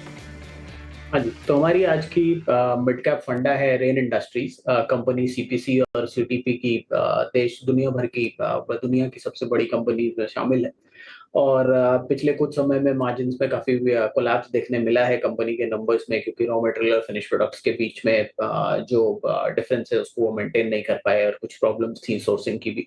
बट अब लार्जली वो प्रॉब्लम सॉर्ट आउट हो गई हैं, और ग्लोबली हमें लगता है एल्युमिनियम वगैरह की डिमांड जिसमें इनके प्रोडक्ट्स ज्यादातर यूज होते हैं, वहाँ पे डिमांड काफी स्ट्रांग रहनी चाहिए ईवीज में, और जनरली इम्प्रूवमेंट के साथ साथ। तो एल्युमिनियम डिमांड स्ट्रांग रहनी चाहिए, जिसकी वजह से सीपीसी सीटीपी की डिमांड स्ट्रांग रहनी चाहिए। कंपनी कार्बोर्स और पेट्रोल्स जैसे कुछ न्यू एज मटेरियल्स भी डेवलप कर रही है जो एनर्जी स्टोरेज में काम आते हैं। तो हमें लगता है ये सारी चीजें, और मेनली जो इनके रॉ मटेरियल की वजह से जो मार्जिन्स में कमी आई है उसमें भी काफी इंप्रूवमेंट आने वाले समय में देखनी चाहिए। एवरेज में जहां कंपनी 17-18% की मार्जिन्स पे ऑपरेट करती थी, पिछले 2-1 सालों में कंपनी की मार्जिन 3 से 5% हो गई है। हमारा ये मानना है कि कंपनी ने अब जो स्ट्रीमलाइनिंग कर ली है उसकी वजह से ये जो एनोमली है वो अब अरेस्ट हो जाएगी। HHCR वगैरह कुछ नए प्रोडक्ट्स कंपनी और भी रेसिन वगैरह में डेवलप कर रही थी, वहां भी ऑपरेशनल एफिशिएंसी आने वाले समय में नजर आनी चाहिए। ग्लोबल ऑपरेशंस हैं तो थोड़ा बहुत करेंसी स्विचिंग वगैरह का इम्पैक्ट आता है कंपनी पे, और काफी सारा डेट भी है कंपनी के पास जो प्राइमरीली यूएस डॉलर डिनोमिनेटेड है, और इंटरेस्ट रेट कट्स की वजह से वहां पे भी फायदा आना चाहिए। और जैसे जैसे ऑपरेशनल एफिशिएंसी बढ़ती है, हमें लगता है डेट में भी कर्टेलमेंट की जो कंपनी की प्लान है वो फाइनली अगले साल 1.5 साल में फ्रक्टिफाई होनी चाहिए। तो लगभग हम ये उम्मीद करें कि FY26 में कंपनी 25 रुपए के आसपास की अर्निंग्स रिपोर्ट करेगी। कंजर्वेटिवली टू स्टार्ट विथ 15 का मल्टीपल अगर लें तो 300-350 रुपए के इनिशियल टारगेट्स के हिसाब से, बट मेरे हिसाब से ये एक लॉन्ग टर्म मल्टीबैगर स्टोरी के हिसाब से होल्ड करना चाहिए। के रेन इंडस्ट्रीज, अरे आपके बोलते ही स्टॉक में शानदार जंप आया शरद जी। चलिए चारों ट्रेड्स रिकैप करते हैं आपके लिए। सबसे पहले शिल्पा जी ने लिया कैनफिन होम्स। ध्यान रखिएगा आज पूरे के पूरे हाउसिंग फाइनेंस स्टॉक्स में अच्छी खासी रैली है। वो इतने बम्पर सब्सक्रिप्शन मिले बजाज हाउसिंग फाइनेंस को, 11 रुपये का स्टॉप, 26 और 33 के टारगेट।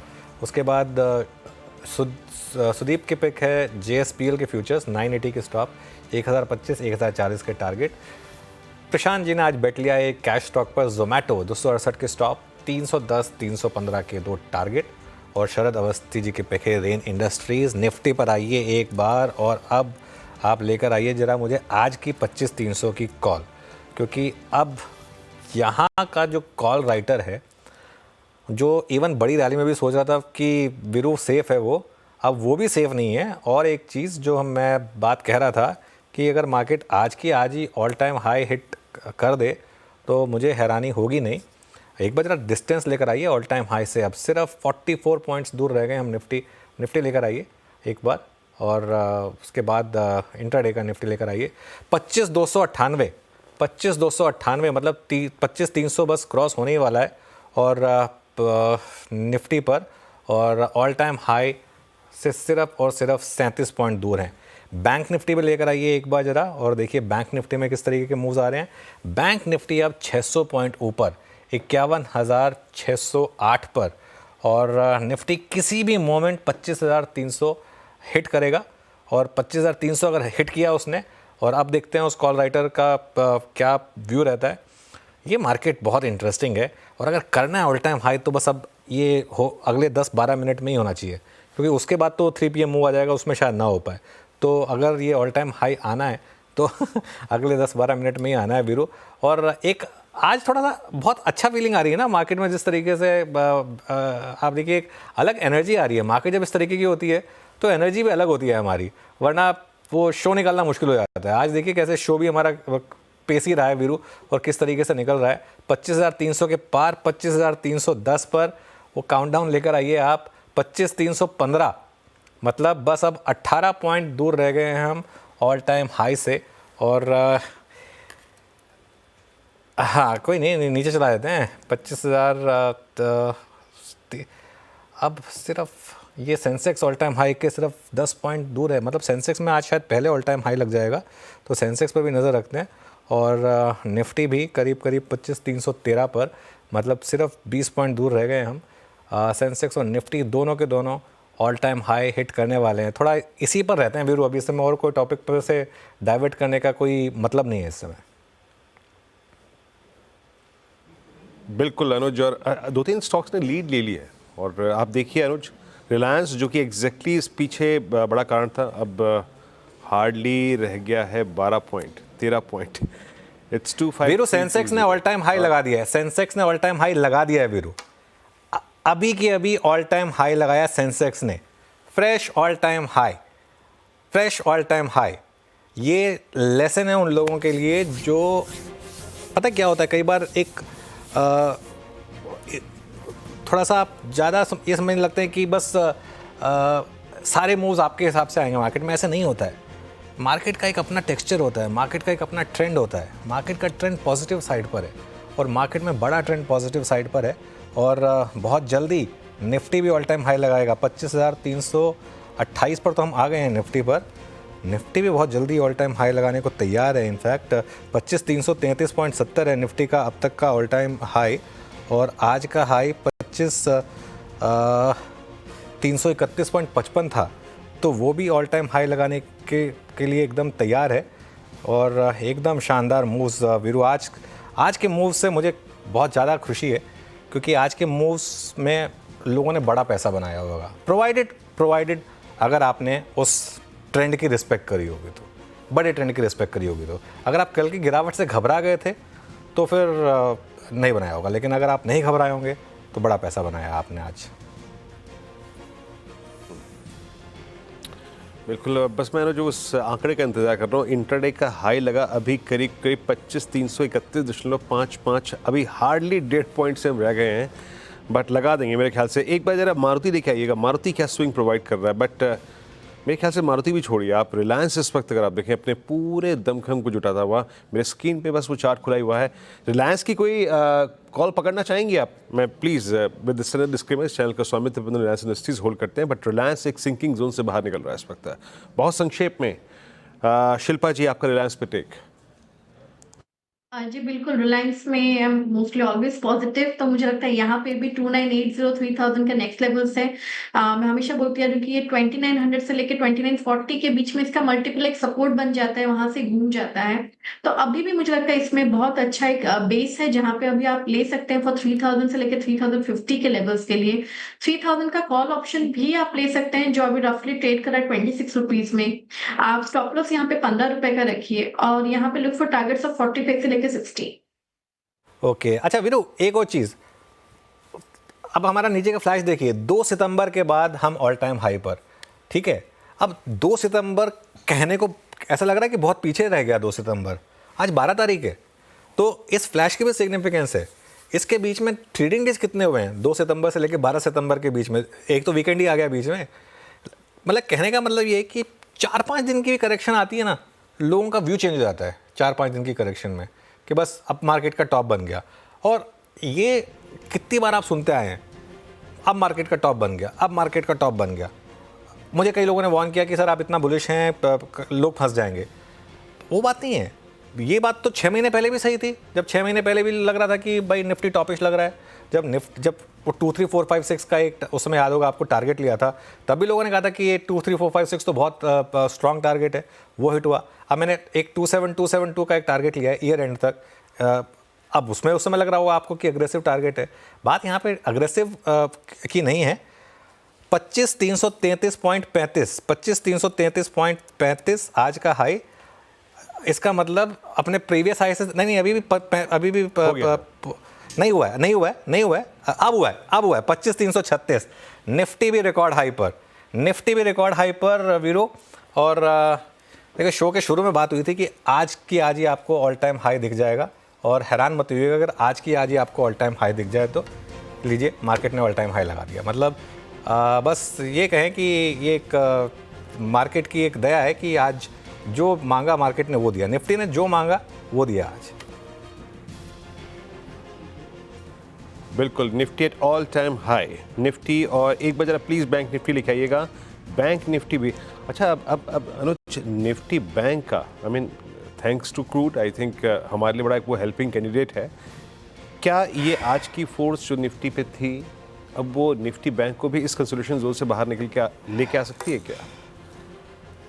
ये मैं इस समय फ्रैंकली बोलूँ तो लॉस फॉर वर्ड्स हूँ वीरो इस समय। मतलब आप समझ में नहीं आ रहा कि क्या बोलें क्या नहीं बोलें।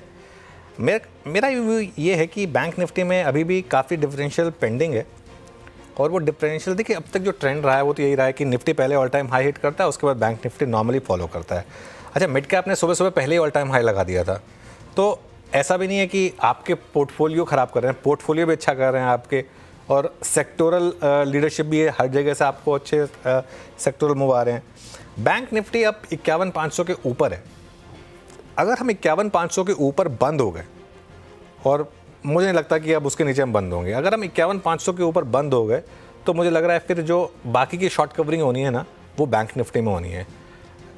At the end of the day bank Nifty में देखिए शॉर्ट्स हैं, और बैंक निफ्टी में एक अच्छे कारण से शॉर्ट्स थे कि भाई बैंक निफ्टी अंडर परफॉर्म कर रहा था तो इसके लिए।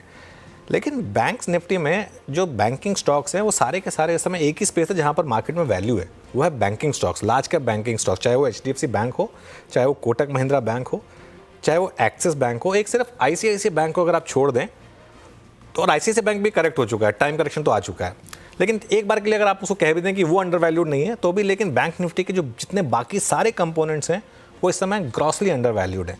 तो इसके लिए इस स्पेस में भी रैली आ सकती है बिल्कुल, लेकिन मेरा कॉन्फिडेंस फिर भी ज़्यादा निफ्टी में रहता है, क्योंकि निफ्टी को ना कहीं से लीडरशिप मिल जाती है। अब जैसे भारतीय एयरटेल है, भारतीय एयरटेल में देखिए कि आज कंट्रीब्यूशन में नंबर 2 पे है भारतीय एयरटेल, अब वो निफ्टी का हिस्सा है, बैंक निफ्टी का हिस्सा नहीं है। ऐसे कई स्टॉक्स हैं जो कभी NTPC चल जाता है, कभी कोल इंडिया चल जाता है, कभी रिलायंस चल जाता है, जो निफ्टी का हिस्सा है, बैंक निफ्टी का हिस्सा नहीं है।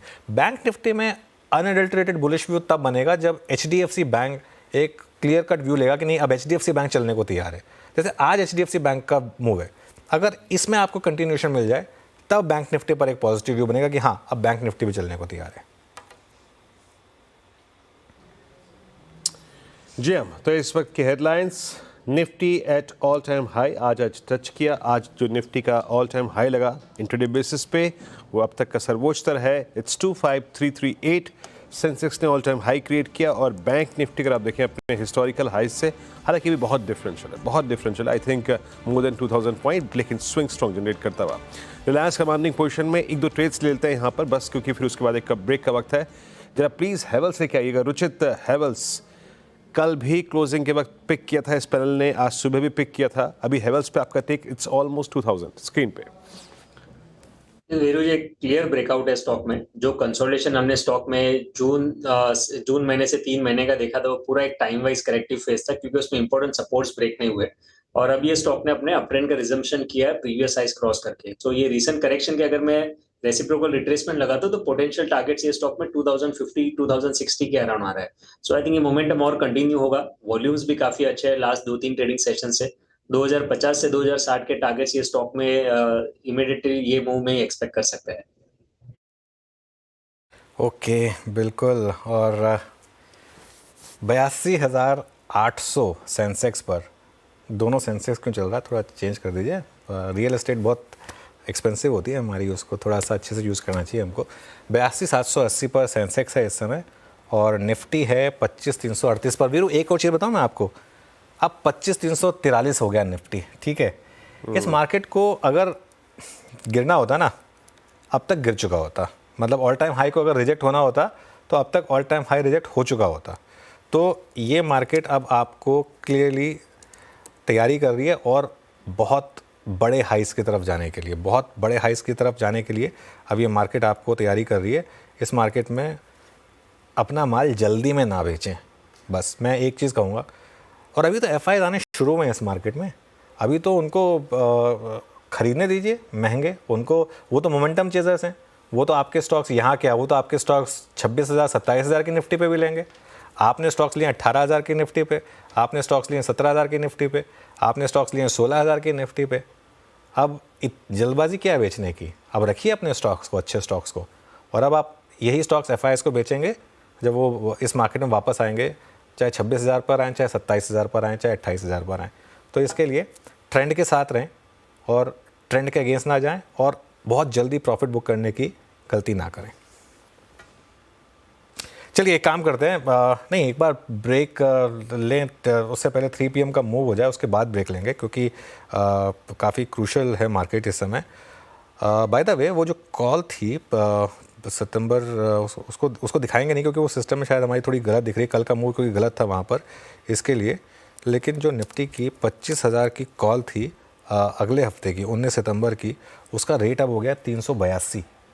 कल जब हमने उसकी बात की थी तब वो 135 पर था, 135 वाली कॉल अब हो गई 382। इस तरीके का मूव यहाँ पर आया और अब देखते हैं 3 PM मूव कुछ आ रहा है कि नहीं। पेंडिंग 25,363।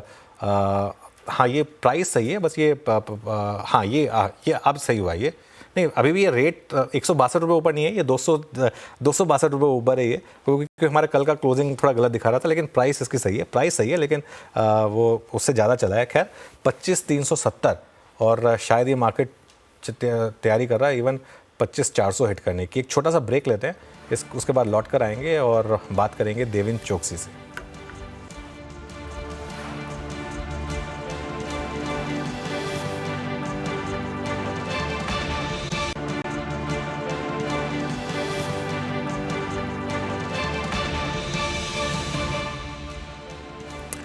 Welcome back. अच्छा, हमारे चैनल के एक बहुत बड़े फ़ैन ने अभी भी मुझे वीरू मैसेज किया कि वो ग्रीन ऑन ग्रीन आज वापस काम कर गया। मैंने तो एक्चुअली अभी रियलाइज़ किया कि मैंने आज ग्रीन ऑन ग्रीन पहना था, लेकिन वो ग्रीन शर्ट और ग्रीन टाई का कॉम्बिनेशन वो काम कर गया मार्केट में और 25,400 भी हो गया। ये तो 25,400 भी हो गया मार्केट में, 25,400 क्रॉस।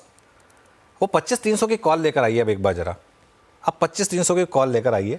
जब मैंने उस कॉल की बात की थी तब वो 15 रुपये की थी कॉल, है ना वीरू, 15 रुपये के करीब की कॉल थी वो। आज की जो कॉल थी 25,300 की, कि अब इस कॉल पर ध्यान दीजिए आप, ये कॉल अब आपके सामने स्क्रीन पर हुई है 92 रुपये की। 15 रुपये की कॉल 92 रुपये की हुई है। मैं एक चीज़ हमेशा कहता हूँ कि बहुत पैसा लोगों का लूज़ होता है हर वीकली ऑप्शन चेज़ करने में, लेकिन कई वीकली ऑप्शंस होते हैं जिनको आपको चेज़ करना चाहिए। आज वो दिन था, आज दिन था वो ऑप्शन को चेज़ करने का। इसके लिए मैंने इस ऑप्शन को उस समय रीड किया था कि इस ऑप्शन का एक बार प्राइस देख लेते हैं, और वो ऑप्शन देखिए अब कहाँ पहुँचा। 15 रुपये वाला ऑप्शन 100 रुपये हो गया। इसकी सिग्निफिकेंस समझिए, ऐसा कभी नहीं होता आपको लग रहा है कि आपने रैली मिस कर दी। ट्रेंडिंग डे में कोई भी पॉइंट पर रैली मिस नहीं होती आपसे। आप ट्रेंडिंग डे में किसी भी छोटी बड़ी इंटरडे डिप पर, कंसोलिडेशन पर अगर बाय कर लेंगे ट्रेंड डे पर, तो मार्केट आपको रिवॉर्ड करके देगा। मतलब जिस समय लग रहा था कि ये मार्केट तो ऑलरेडी इतना चल चुका है, वहाँ से ऑप्शन ने तो चलना शुरू किया, वहाँ से तो मूव आना शुरू हुआ इस ऑप्शन में। 15 रुपये से 97 रुपये का मूव है, मतलब 24,300 पे 25,300 पे लग रहा था कि बड़ा मूव आ गया। अब तो हम 25,400 पर आ गए, और 25,400 पर भी हम रुक नहीं रहे हैं। ऐसा नहीं कि 25,400 पर हम रुक गए, ये मार्केट कुछ कह रही है आपको इस समय। और एक काम करते हैं, उस सवालों के जवाब कि क्या कह रही है और क्या आपको करना चाहिए हमारे एक्सपर्ट से पूछते हैं। दिया चोकसी फिनसर्व के मैनेजिंग डायरेक्टर देवेंद्र चोकसी हमारे साथ हैं। देवेंद्र जी, गुड आफ्टरनून। एक शानदार रैली, मतलब 500 पॉइंट की रैली एक ही दिन में निफ्टी में, और हम ऑल टाइम हाई पर। अब क्या करें? या अनुज, आई थिंक कल शाम को हम एक चीज के ऊपर थोड़े बात कर रहे थे इंटरनली, कि जो हिसाब से बजाज हाउसिंग फाइनेंस के अंदर इतने फंड्स आए हैं and particularly over subscription amount of money which came in from the institution segment, I think it is very imperative कि लिक्विडिटी मार्केट के अंदर रिवर्स होकर वापस आने वाली है, बिकॉज बजाज हाउसिंग फाइनेंस के लिए तो करीबन 6,000 करोड़ के आसपास का फंड एलोकेट हो जाएगा out of 4,30,000 crore. The balance money has to find its way back into the market. That was our contemplation yesterday evening. So I think we were a little hopeful that I think things are moving in the direction. Second most important, जो FOMO traders है, particularly from the FII side, उन्होंने अभी पिछले दिनों से I think they've been actively buying in the market because I think they are also catching up on some of the large cap companies and they buying in the valuation bargain that they are getting into them. So that is also again I think playing its role. In my viewpoint, I think today majority of the situation is I think liquidity driven. Sentiments are positive because in a conference like Semicon, where the Prime Minister is receiving extraordinary amount of response from the global investors for putting money into the industry, where government is also allocating higher sum. मैं ऐसा समझता हूँ कि I think overall fundamental story is intact. More importantly currently market को जो कारण मिलता है लिक्विडिटी का, वो लिक्विडिटी का कारण मिला है. और यहाँ पे जब भी I think some of the heavy weights are being picked up like HDFC bank, some of the metal counters, Reliance, उसके साथ में आई थिंक निफ्टी 50 के अंदर थोड़ा बहुत शॉर्ट कवरिंग रेट बाइंग भी आता है and that influence I think have been seen in the second half of the afternoon today. So from that perspective to I think we are seeing I think the market telling liquidity ज्यादा है अनुज ये समय के अंदर, बाकी fundamentals जो intact है वो इंटैक्ट है, उसके अंदर कोई बदलाव नहीं आया है. अच्छा 83,000 क्रॉस कर दिया सेंसेक्स ने. निफ्टी 25,430 तक गया था, वो कॉल 120 तक होकर आई, 15 वाली कॉल. अमेजिंग मूव्स आई यहाँ पर. एक बात आपने कही कि देवन भाई कि बजाज हाउसिंग फाइनेंस के आईपीओ से जो लिक्विडिटी आनी थी वो मार्केट में आ गई, लेकिन इस सेक्टर पर बात करते हैं हाउसिंग फाइनेंस, क्या अब ये एक बड़ा सेक्टर बनेगा वापस? क्योंकि एचडीएफसी जब से मर्ज हुआ था एचडीएफसी बैंक से, ये सेक्टर का लीडर चला गया था, अब इसको एक और नया लीडर मिल रहा है, तो क्या यहाँ पर एक फ्रेश व्यू बनेगा इस पूरे सेक्टर पर? Indeed, I think the allocation of money for housing is out of no choice, but I think definitely I think a proper choice that one will probably have it in the fund. क्योंकि most importantly I think a pure focus housing finance company along with I think the variety of channels जिसके अंदर उन्होंने अपने presence रखे हैं, be it developer finance, be it rental discounting, be it in the area of loan against property, or for that matter, I think the mortgage finance, which is in the affordable housing segment as well as I think the prime housing. तो मैं ऐसा समझता हूँ कि ये company का जो business model है वो बताता है कि करीब 30% के आसपास का उनका जो ग्रोथ मॉडल है वो ग्रोथ मॉडल चालू रहेगा. अगर ये ग्रोथ मॉडल चालू रहता है because of the higher demand for houses which is there in the economy, मैं समझता हूँ अगले 5 या 10 साल के लिए I think this sector is going to remain in favour for most of the investors. maybe in immediate term because of the higher response stock थोड़ा बहुत एक्सपेंसिव ट्रेड करेगा, बट मैं ऐसा समझता हूँ कि I think eventually will get a chance to buy into the market at a parity level, at a rational valuation level. So I think this is a buy opportunity from investment point of view, long term investment considerations. Okay अच्छा देवेन जी नमस्कार, वीरेंद्र बोल रहे हैं studio से. अभी आपने जो बात की ना, इनफैक्ट यही बात मेरे जहन में भी थी कि वो लिक्विडिटी कहाँ जाएगी भाई, अल्टीमेटली आना उसको यहीं पर ही है. लिक्विडिटी एक प्रेफर या फिर एक कंफर्टेबल डेस्टिनेशन भी ढूंढती है. पिछले कुछ समय से आईटी चल गया, आप क्या देखिए, आप रियल एस्टेट चल रहा है, एचएफसीज चल रही हैं, एनबीएफसीज चल रही हैं, स्थिर रहा bank Nifty slightly with negative bias पे. क्या अभी बैंक्स को थोड़ा सा देखने का वक्त आ गया है क्या? लगभग 2 महीने से बिल्कुल शांत बैठे हैं बैंक्स इस रेंज में. वीरेंद्र, मैं ऐसा मानता हूँ कि जब भी मार्केट के अंदर ऐसी निग्लेक्टेड अपॉर्चुनिटी मिलती है जहाँ पे फंडामेंटल कन्विक्शन आपका रुका नहीं है, उसके अंदर बाइंग बनता है. आई थिंक बैंकिंग के अंदर डेफिनेटली बाइंग बनता है, क्योंकि एक तरफ आप इकोनॉमी के ग्रोथ की बात कर रहे हैं, दूसरी तरफ बैंकिंग क्षेत्र के अंदर जो कंपनी की लैंड करने की क्षमता है, एबिलिटी है, वो कंपनी की बैलेंस शीट स्ट्रेंथ है, उनको आप निग्लेक्ट कर रहे हो मार्केट के अंदर. मैं नहीं समझता हूँ कि इतना प्रेजुडाइज्ड बिहेवियर मार्केट बहुत लंबा समय तक रखेगा. On the contrary, I believe कि currently जो valuation के साथ में some of the corporate banks, some of the large public sector bank like SBI, they are trading at current level of valuation. मैं ऐसा समझता हूँ कि इसके अंदर री-रेटिंग होना डेफिनेटली संभावित है। शायद मार्केट को कोई कारण चाहिए री-रेटिंग करने के लिए, और may be I think that reason could be the cut in the interest rate. मैं ऐसा समझता हूँ कि I think buying opportunity imperative है। जैसे कॉन्ट्रा बाइंग का एक जो अप्रोच रहता है, उसके अंदर हम बैंकिंग क्षेत्र की बड़ी कंपनियों को आगे रखते हैं। Same way I think some of the metal commodity companies को हम लोग आगे रखते हैं in the contra buying approach. ये दोनों क्षेत्र के अंदर हमें लगता है कि अगले समय के अंदर even either by of a sector rotation strategy और a contra buying strategy, whichever name you want to give, मैं ऐसा समझता हूँ कि ये दो क्षेत्र के अंदर सिलेक्टिव फंड फ्लोज आने स्टार्ट हो जाएंगे, and maybe I think the market will give better returns in these two areas which are currently neglected in the market.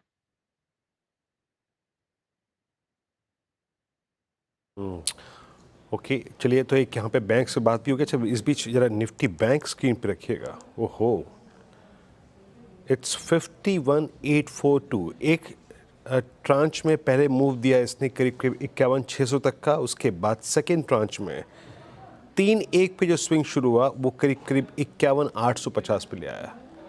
Manoj, अगर आपको सिर्फ निफ्टी पे गर्व हो रहा था तो लीजिए, गर्व होने का विषय मैं आपको एक और देता हूँ। इट्स निफ्टी बैंक का बिल्कुल 52,000 बिल्कुल 100% ऑलमोस्ट 52,000। और वीरू, आज के चार्ट में ना आपको सिमिलैरिटी दिखेगी कल के ओवरनाइट S&P के चार्ट से। वही सेम हॉकी स्टिक, बस इस केस में उनकी जो हॉकी स्टिक थी वो थोड़ी एक सीधी हॉकी स्टिक थी। हमारी हॉकी स्टिक में हमने थोड़ा हॉकी स्टिक को ऐसे रखा हुआ है, उल्टा रखा हुआ है, और वो अब एकदम से ऊपर आई है हॉकी स्टिक। देखिए, एकदम ये हॉकी स्टिक का पैटर्न है, लेकिन अगर हॉकी स्टिक को आप इस तरफ से रखने के बजाय अगर राइट हैंड साइड पर रख दें, लेफ्ट हैंड साइड पर रखने के बजाय, तो बिल्कुल वैसा पैटर्न इस समय आपको दिखाई देगा। और बैंक निफ्टी की आप बिल्कुल सही बात कर रहे हैं। अब देखिए, 51,500 का वो थ्रेशोल्ड था कि 51,500 के ऊपर आप निकले तो सीधा 52,000। आज मॉर्निंग की कमेंट्री में हम ये डिस्कस कर रहे थे कि 51,500 एक थ्रेशोल्ड है, अगर वो क्रॉस हुआ तो 52,000। अब आप इमेजिन करिए, कल आप बैंक निफ्टी में शॉर्ट कैरी करके गए थे, और अगर आपने ज़िद में आज नहीं काटा तो क्या किया होगा? कुछ लोग करके गए होंगे बैंक निफ्टी में शॉर्ट कैरी, मुझे पता नहीं कौन लोग हैं वो, लेकिन करके तो गए होंगे बैंक निफ्टी में शॉर्ट कैरी। और अब देखिए, बैंक निफ्टी में करीब करीब 1000 पॉइंट की रैली आ गई यहाँ पर इस समय। और जिसे कहते हैं ना, उनके ऊपर वो शायद मुझे लग रहा है वो डायलॉग एप्लीकेबल होगा, वो होता है ना, कौन है ये लोग, कहाँ से आते हैं क्योंकि आप अगर 20 डेमा के सपोर्ट पर अगर आप शॉर्ट कैरी कर रहे हैं मार्केट में, तो फिर तो भगवान ही बचाए आपको। खैर, एनीवे, बड़ा मूव बड़ा मूव वाकई बैंक निफ्टी ने। अगर आप देखें, अब लास्ट 15 मिनट में पार्टिसिपेट किया। अच्छा देवेंद्र जी, अभी आपसे ये बातचीत चल रही थी, अभी अपने बैंक्स का जिक्र किया, एक दो धड़ों को और यहाँ पे मतलब कंसिडर करते हैं। ठीक वैसा ही फेस कुछ कैपिटल गुड्स में भी रहा। I mean, last reported earnings के बाद, चाहे वो ABB हो, सिमंस हो, कमिंस हो, इवन L&T तो और पेनफुल दौर से गुजरा है। बीते एक महीने की रीडिंग इस प्राइस पर आपकी कैपिटल गुड्स की क्या है इस वक्त? The overall long-term fundamentals in capital goods segment remains absolutely intact. In fact, every successive day capital goods segment companies के अंदर जो नए orders आते हैं, वो orders की visibility के कारण आपको अगले 2 या 3 साल की definite visibility मिलती है, including companies like Engineers India, जिन्होंने अभी एक confirm किया बड़ा order. I think they are also suggesting that not only from oil and gas sector, but also from the renewable sector, also from the biofuel sector, they are getting larger amount of order. Which is also thanks to government of India's significant amount of capex program. तो ये programme तो अगले 10 साल का तो road map government ने 2030 तक का तो रखा ही है। तो मैं ऐसा समझता हूँ कि I think this particular process will continue for capital goods company. Important parties के मार्केट के अंदर कभी वैल्यूएशन से अट्रैक्टिव लगने शुरू होते हैं, तभी बाय करना जरूरी बनता है। Currently most of the companies are factoring the full working of next 2 years. If at all, I think market we give some opportunity at lower levels for any reason, then buying interest I think definitely रहा है हमारा. I think we'll further act on it. We continue to hold some of these names which you have mentioned. Okay, mid cap IT में आपके favourite stocks कौन से होंगे इस समय देवेंद्र जी? Yeah, Anuj, I think the likes of Tata Elxsi, KPIT, LTTS, LTIM. We like, I think, these companies from investment point of view, and corrections in prices of, say, companies like Tata Elxsi. We find that I think ये थोड़ा एक attractive है, though I think it is not cheap. it is still a little bit expensive, but I think it is attractive proposition to buy this company. Considering कि अगले 2 या 3 साल का जो business की visibility है, वो definitely very strong है.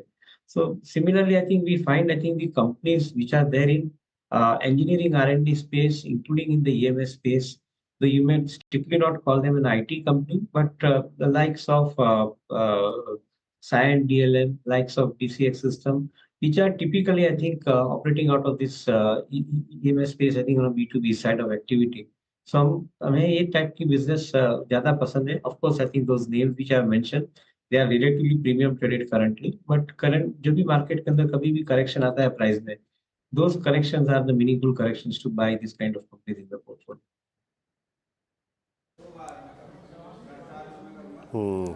देवेंद्र जी, पॉसिबली आपसे आखिरी प्रश्न यहाँ पे. आज जोमेटो ने अपने करियर का ऑल टाइम हाई लगाया 283.70 पे, और इस सेगमेंट में कुछ बॉयंसी जो है वो फिर लौट रही है. मार्च 2022 के बाद जुबिलेंट फूड्स भी हाईएस्ट ट्रैजेक्टरी बाकी ट्रेड करता. मेरे ख्याल से वही वो जोन था जब जुबिलेंट फूड्स की अर्निंग्स खराब होनी शुरू हुई थी. आपका टेक इस सेगमेंट में, प्रेफर्ड स्टॉक क्या है आपका इस स्पेस में, QSR सेगमेंट में? Good that you mentioned Jubilant Food, Virender, and I would like to take you to little past, I think, in the previous history. All equations remain same. I think the business condition remain absolutely buoyant for that company. Premium traded valuations continued for a longer period of time. Similar situation आज की तारीख में Zomato के अंदर आ रही है कि those trader stock investors who have entered into this stock, उन्होंने basically on every narrative, I think they are making, I think, a significantly large amount of jump for this kind of a company. We believe that I think the business model of Zomato definitely is a strong one. They have already started making the profit, so that is a good one. Strategically, they are having different hooks through which उनके अंदर I think customer को return करने की क्षमता बनी है. But all said and done, 2.5 lakh crore का market capitalisation, even 1000 crore का प्रॉफिट सालाना 100% से भी बढ़ता है, तो 2000 करोड़ का प्रॉफिट के साथ में कंपनी 2.5 लाख करोड़ का मार्केट कैप में ऑलरेडी ट्रेड हो रही है. आई वुड ऑलवेज कंसीडर कि वैल्यूएशन को आपको देखना जरूरी बनता है. To me, I think this valuation looks expensive, even though the business model looks, I think, pretty solid. But at the same time, the higher valuation, I think I am not so comfortable. Maybe market is having different conviction, but at this point of time, I would like to go for some better stocks, I think, where the valuations are also giving me comfort. Okay Devendra ji, बहुत बहुत शुक्रिया आज हमारे साथ बात करने के लिए. अब डीलिंग रूम चेक करते हैं, यतिन के पास चला जाए. Yatin, good afternoon. Good afternoon. और थोड़े बहुत ऑफ गार्ड आज पकड़े गए हैं बहुत सारे डीलर्स, क्योंकि येस्टरडे काफ़ी अलग मार्केट था. और अनुज, कहना चाहूँगा कि 3.5 लाख करोड़ ब्लॉक्ड हैं बैंकिंग सिस्टम में बजाज हाउसिंग के IPO में. उसके बावजूद आज 400 पॉइंट का जो मूव आया है एकदम ही बड़ा है. यतिन, और मुझे लगता है सिर्फ डीलर्स ही नहीं, आज बहुत लोग मेरे को लग रहा है ऑफ गार्ड पकड़े गए. और सुबह आपका व्यू पॉजिटिव था और इतना, लेकिन 400-500 नहीं, मैंने नहीं सोचा था कि आज 400-500 पॉइंट आ जाएंगे. मतलब वो बस ये है कि ऑब्वियसली एक व्यू था कि पॉजिटिव है, लेकिन 400-500 पॉइंट आज ही आ जाएंगे किसी ने नहीं सोचा. बिल्कुल. और 3.5 लाख करोड़ आपके ब्लॉक्ड हैं, उसके बावजूद इतना बड़ा वॉल्यूम के साथ मार्केट का ऊपर जाना क्लियरली एक बड़ा साइन है बुल मार्केट का. बहरहाल 2 स्टॉक जो आज डीलर्स फोकस कर रहे हैं. सबसे पहले हैवेल्स, BTST की सलाह डीलर्स यहाँ दे रहे हैं. 2025-2030 तक के टारगेट्स यहाँ डीलर्स को दिखाई दे रहे हैं, यानी करंट मार्केट प्राइस से 30 से 40 रुपए की अपसाइड लग रही है. ओपन इंटरेस्ट भी 2% बढ़ा हुआ और फ्रेश बाइंग यहाँ देखने को मिल रही है. एक फ्लिप साइड का ट्रेड जहाँ डीलर्स को अनवाइंडिंग दिख रही है वो है गैस स्टॉक्स. दोनों ही गुजरात गैस, IGL में फ्रेश शॉर्ट्स और लॉन्ग अनवाइंडिंग देखने को मिल रही है. कहीं ना कहीं डीलर्स को लगता है कि यहाँ 510 से 515 के लो लेवल्स आने चाहिए और यहाँ FIs भी सेलर्स हैं, तो गैस स्टॉक्स पे डीलर्स का नेगेटिव व्यू बरकरार है. ओके, IGL पर आपकी यहाँ पे व्यू, मतलब गैस स्टॉक्स पे डीलर्स का नेगेटिव व्यू है. और यतिन, बहुत बहुत शुक्रिया इस पूरी चर्चा के लिए. अब आते हैं लेवल्स टू वॉच रणनीति पर 25,370. अनुज, आज हमें शॉर्ट ट्रैप का एक बहुत बड़ा एडवांटेज मिला, बहुत बड़ा एडवांटेज, और हमने आज आखिरी के मिनटों तक उस एडवांटेज को कैरी कर रहे हैं, होल्ड कर रहे हैं. कल के लिए अप्रोच क्या रहेगी अब? बिल्कुल, देखिए अप्रोच एक ही है वीरू, दूसरी अप्रोच की ज़रूरत नहीं है कि मार्केट में लॉन्ग कैरी करिए और देखिए बड़े ट्रेंड के साथ रहिए, बड़े ट्रेंड को मत छोड़िए, बड़े ट्रेंड को मत छोड़िए. बीच बीच में ये सब चीज़ें होंगी. बुल मार्केट में एक दिन लगता है आपको, आज एक दिन लगा हमको, 12 या 13 जितने भी दिन हुए हैं उसकी वीकनेस को पूरा ऑब्जर्व वो करने में, पूरा का पूरा करने में, मिटाने में 1 दिन लगा। तो कैरी करना है और गिरावट से नहीं डरना है आपको, और हर गिरावट में ऐड करना है इस मार्केट में। बस यही स्ट्रैटेजी है। 3 पॉइंट की स्ट्रैटेजी है मेरी। अगले 2 पॉइंट चला दीजिए प्लीज़, कि लॉन्ग रखिए और गिरावट से डरे नहीं, और हर गिरावट में बेसिकली आप पोजीशन को ऐड करें। इससे ज़्यादा स्ट्रैटेजी की आपको मुझे लगता नहीं कि ज़रूरत है इस समय। चलिए BTST STBT कॉल्स लेते हैं। गाबा सर क्या कैरी करें? एक्सिस बैंक मुझे पसंद है, लॉन्ग होना चाहिए। ब्रेकआउट मिला है, ट्रेड करा है 1202, स्टॉप होगा 1194, target 1230। Axis bank. Shilpa ji आप क्या कैरी कर रही हैं? इंडियन होटल्स कैरी करूंगी। इंडियन होटल्स मुझे लगता है 725 का नेक्स्ट टारगेट है। यहाँ पे स्टॉप लॉस आप 694 का रखिए and go long in Indian hotels. Okay, Indian hotels आपका कॉल। रुचित आपका ट्रेड कैरी करेंगे? एक स्टॉक है जहाँ पे मैं ब्रेकआउट प्रीएम्प्ट करना चाहूंगा, वो है बजाज फाइनेंस में। काफी बार ये स्टॉक 7450 के आसपास आता है तो वहां पे रेजिस्टेंस एक्ट करता है, बट अब यहाँ पे बुलिश फ्लैग पैटर्न का फॉर्मेशन हुआ है और वॉल्यूम्स भी अच्छे ग्रेजुअली इंप्रूव हो रहे हैं। सो हमें लग रहा है कि अगर ये ब्रेकआउट कल के सेशन में आ जाता है 7450-60 का, तो उसके बाद आई डोंट थिंक कि ये स्टॉक में पीछे मुड़ के नो हम ये स्टॉक में देखेंगे। सो एक अच्छे ट्रेंडेड फेज रह सकते हैं। करंट लेवल्स पे रिस्क रिवॉर्ड रेशियो अभी फेवरेबल है। 7300 के स्टॉप लॉस से खरीदारी करें 7650 के इनिशियल टारगेट्स के लिए। ओके, प्रशांत जी आप क्या ट्रेड कैरी करेंगे फ्राइडे मॉर्निंग के लिए? तो मुझे लग रहा है यहाँ पे अभी एक स्ट्रॉन्ग मूव फाइटिंग है हो सकती है, और कम से कम 800 से 900 पॉइंट की हम देख सकते हैं, कुछ कम नहीं हम। तो LTIM के साथ मैं जाना चाहूंगा, करीबन 6390 के आसपास ट्रेड कर रहा है। स्टॉप लॉस रखूंगा 6310, 6310, और मेरा टारगेट होगा 6600 का, 6600। ओके, चलिए सारे कॉल्स हो गई हैं। अब एक काम करते हैं, मुंबई कर्स के लिए एक खुशखबरी है, और आज कोस्टल रोड फेज़ 2 का उद्घाटन हो गया। इसके खुलने के साथ साउथ मुंबई से एयरपोर्ट पहुंचना होगा आसान।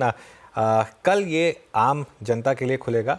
इस कोस्टल रोड का ये जो पार्ट है, जो कोस्टल रोड को बांद्रा वर्ली सी लिंक से कनेक्ट करता है, इसका जायजा लिया कंचन ने। आइए वो देखते हैं। अभी हम हैं बॉम्बे के नरीमन पॉइंट पे। अगर आप सोचिए आपको नरीमन पॉइंट से T2 जाना हो, बॉम्बे के सबर्ब्स जाना हो या फिर टाउन जाना हो, तो आपको जो ट्रैवल टाइम है वो कितना लगेगा? अप्रोक्सीमेटली 1.5 से 2 घंटा। लेकिन अब ये टाइम रिड्यूस होने वाला है केवल 30 मिनट का, क्योंकि आज इनॉग्रेशन होने वाला है। कोस्टल लिंक आज जो है वो लिंक होने वाली है बांद्रा वर्ली सी लिंक से, जहां पे आपका जो टाइम ड्यूरेशन है वो सीधा कट होके हो जाएगा केवल 20 से 30 मिनट का। तो चलिए देखते हैं कि यहाँ से अगर अपनी हम जर्नी स्टार्ट करते हैं, और जब तक ये जो रोड है वो लिंक नहीं हुई थी, हमें कितना टाइम लगता था, ट्रैफिक से होके गुजरना पड़ता था, और लिंक होने के बाद हमारा टाइम किस तरीके से बचेगा।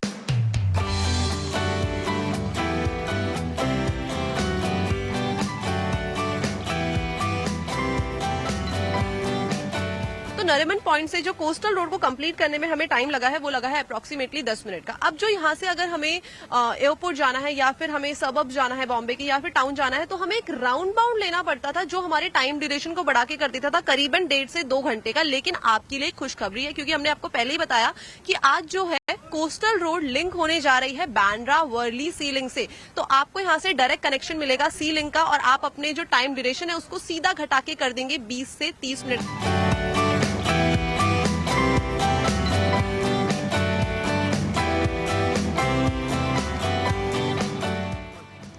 कोस्टल रोड को 800 मीटर और स्ट्रेच कर दिया गया है, और उसको डायरेक्टली लिंक कर दिया गया है वर्ली बांद्रा सी लिंक से। अब इसकी जो प्रोजेक्ट की शुरुआत है वो हुई थी दिसंबर 2018 में। उम्मीदें जताई जा रही है कि दिसंबर 2024 तक ये पूरा का पूरा जो प्रोजेक्ट है वो कंप्लीट हो जाए।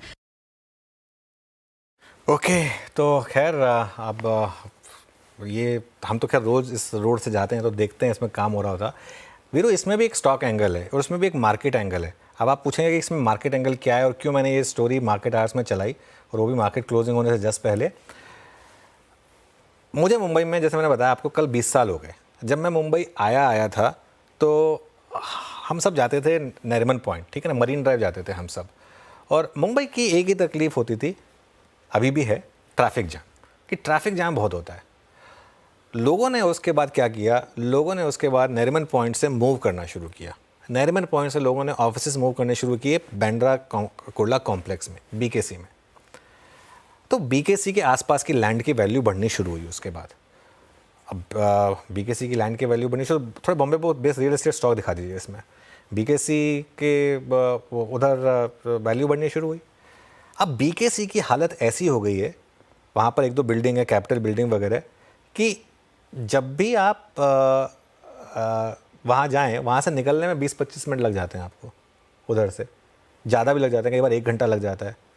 अब ये बन गया है ना, अब आज की डेट में आप मुझसे पूछेंगे जो अंधेरी के सबब में रहता है कि आप BKC जाना पसंद करेंगे या नरीमन पॉइंट जाना प्रेफर करेंगे, मैं कहूँगा नरीमन पॉइंट, क्योंकि वो सीधा 20 मिनट में मुझे वहाँ पहुँचा देता है और मुझे यकीन है कि पहुँचा देगा, क्योंकि वो पूरे की पूरी ट्रैफिक सिग्नल फ्री रोड है। तो इसके लिए अब ऑफिसेस वापस शिफ्ट हो रहे हैं BKC से नरीमन पॉइंट, तो उस तरीके के स्टॉक्स, उस तरफ के जो स्टॉक्स हैं उन पर आप फोकस कर सकते हैं। ये भी एक थोड़ा सा अप्रोच था। Bye the way, Indian hotels का मार्केट कैप 1 लाख करोड़ के पार हुआ। ये भी एक शानदार स्टॉक है। इंडियन होटल्स का भी एक, इंडियन होटल्स के पता है आपको, एक होटल है एग्जैक्टली बांद्रा वर्ली सीलिंग के इस साइड, और एक होटल है एग्जैक्टली जहाँ कोस्टल रोड ख़त्म होती है उस साइड, मतलब उससे थोड़ा और आगे चलिए, जहाँ पे मुंबई का वो एंड जो ताज कोलाबा है बेसिकली, और ताज लैंडसेंड से तो के आसपास ही तो शुरू होता है ये बांद्रा वर्ली सीलिंग। देखिए यहाँ पे भी मैंने स्टॉक एंगल ढूंढ लिया। जो लोग कह रहे थे कि ये आपने स्टोरी इस समय क्यों चलाई, ये स्टॉक एंगल यहाँ भी है। अच्छा अनुज, ये वो वर्ली सी फेस को थोड़ा बहुत रिस्टोर कर देंगे क्या, मतलब वो देखिए वो नहीं हो पाएगा अभी, वो गया है। अब आपको मैं बताता हूँ एक और चीज़, जैसे अब, लेकिन एक और चीज़ बताऊँ मैं आपको, हाजी अली अगर आप जैसे कभी देखते थे तो हाजी अली ये जब बांद्रा वाली सील, ये जब ये कोस्टल रोड बनी तो पूरा छुप गया उसकी वजह से।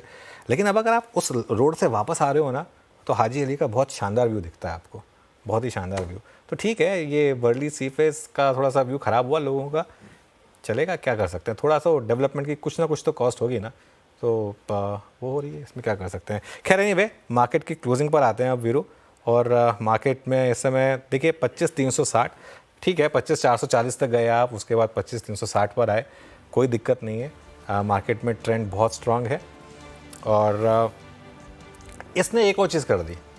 अब मुझे लगता है कि आप सिर्फ डाउ फ्यूचर्स देखकर अपनी पोजीशंस कैरी करने की गलती नहीं करेंगे कि डाउ फ्यूचर्स ऊपर है तो मैं लॉन्ग कैरी कर लूँ, डाउ फ्यूचर नीचे है तो मैं शॉर्ट कैरी कर लूँ। आई थिंक ये जो एक नौसिखिया ट्रेड है, अब वो शायद ट्रेडर्स ना लें, ये अच्छी चीज़ होगी। अच्छा, Indian hotels trade I think Shilpa ji की थी ना, है क्या शिल्पा जी, अभी या चली गई शिल्पा जी? ओके चलिए, वैसे खैर इंडियन होटल्स अब 700 क्रॉस कर रहा है। और एक बार इसका 1 महीने का चार्ट देखते हैं इंडियन होटल्स का, 1 महीने का। उसका कारण बताता हूँ मैं क्यों, क्योंकि इंडियन होटल्स में बड़ा मूव आया था, उसके बाद ओके 13% चला है ये। 3 महीने का रख दीजिए चार्ट, और 3 महीने का चार्ट देख लेते हैं इंडियन होटल्स का। आई थिंक वीरू एक ऐसा स्टॉक है जिसने आपको बहुत पैसा बना के दिया है, लेकिन बीच बीच में शार्प करेक्शंस भी देता है आपको। अमूमन इसकी करेक्शन 10 से 15% की होती है, तो अगली बार 10 से 15% की करेक्शन आएगी, वो बाइंग अपॉर्चुनिटी होगी इंडियन होटल्स में। चलिए अब एक काम करें, फॉल पे चलते हैं और आज की क्लोजिंग समझ लेते हैं। मार्केट में शानदार क्लोज 25,350 पर, एडजस्टमेंट के बाद थोड़ा 10-20 पॉइंट ऊपर नीचे होगा, लेकिन कोई दिक्कत नहीं है। बैंक निफ्टी ने एक शानदार मूव दिखाया, 700 पॉइंट ऊपर 51,700 पर। निफ्टी आईटी भी करीब 1.5% ऊपर था, 575 पॉइंट। मिड कैप इंडेक्स करीब 1% ऊपर, 650 पॉइंट। और स्मॉल कैप इंडेक्स ये भी करीब 1% ऊपर। एडवांस डिक्लाइन 1571 बढ़ने वाले शेयर, 865 गिरने वाले शेयर, मोर और लेस ऑलमोस्ट 2:1 का एडवांस डिक्लाइन आज आपको दिखाई देगा। तो ये मार्केट ब्रेड्थ, मार्केट ब्रेड्थ। अब सेक्टोरल ब्रेड्थ देखते हैं आज किन सेक्टर्स ने अच्छा किया। सारे सेक्टर्स ग्रीन में थे, सबसे ऊपर था मेटल्स, 3% की शानदार तेज़ी मेटल्स इंडेक्स में। उसके बाद आपका Nifty bank, Nifty financials, Nifty PSU bank, Nifty PSU index, auto index सब 1.5 से 2% ऊपर। निफ्टी आईटी 1.25% ऊपर, कैपिटल गुड्स 1.5% ऊपर, और उसके अलावा एफएमसीजी ये करीब 1% ऊपर आपको ट्रेड करता हुआ दिखाई देगा। अब आ जाइए आप निफ्टी के हीट मैप पर, देखते हैं आज कहाँ पर तेज़ी थी, कहाँ पर मंदी थी। निफ्टी थोड़ा एकदम से नीचे आया, वैसे बाय द वे ये प्रॉफिट बुकिंग है एक्सपायरी की टुवर्ड्स द एंड, कोई दिक्कत नहीं है।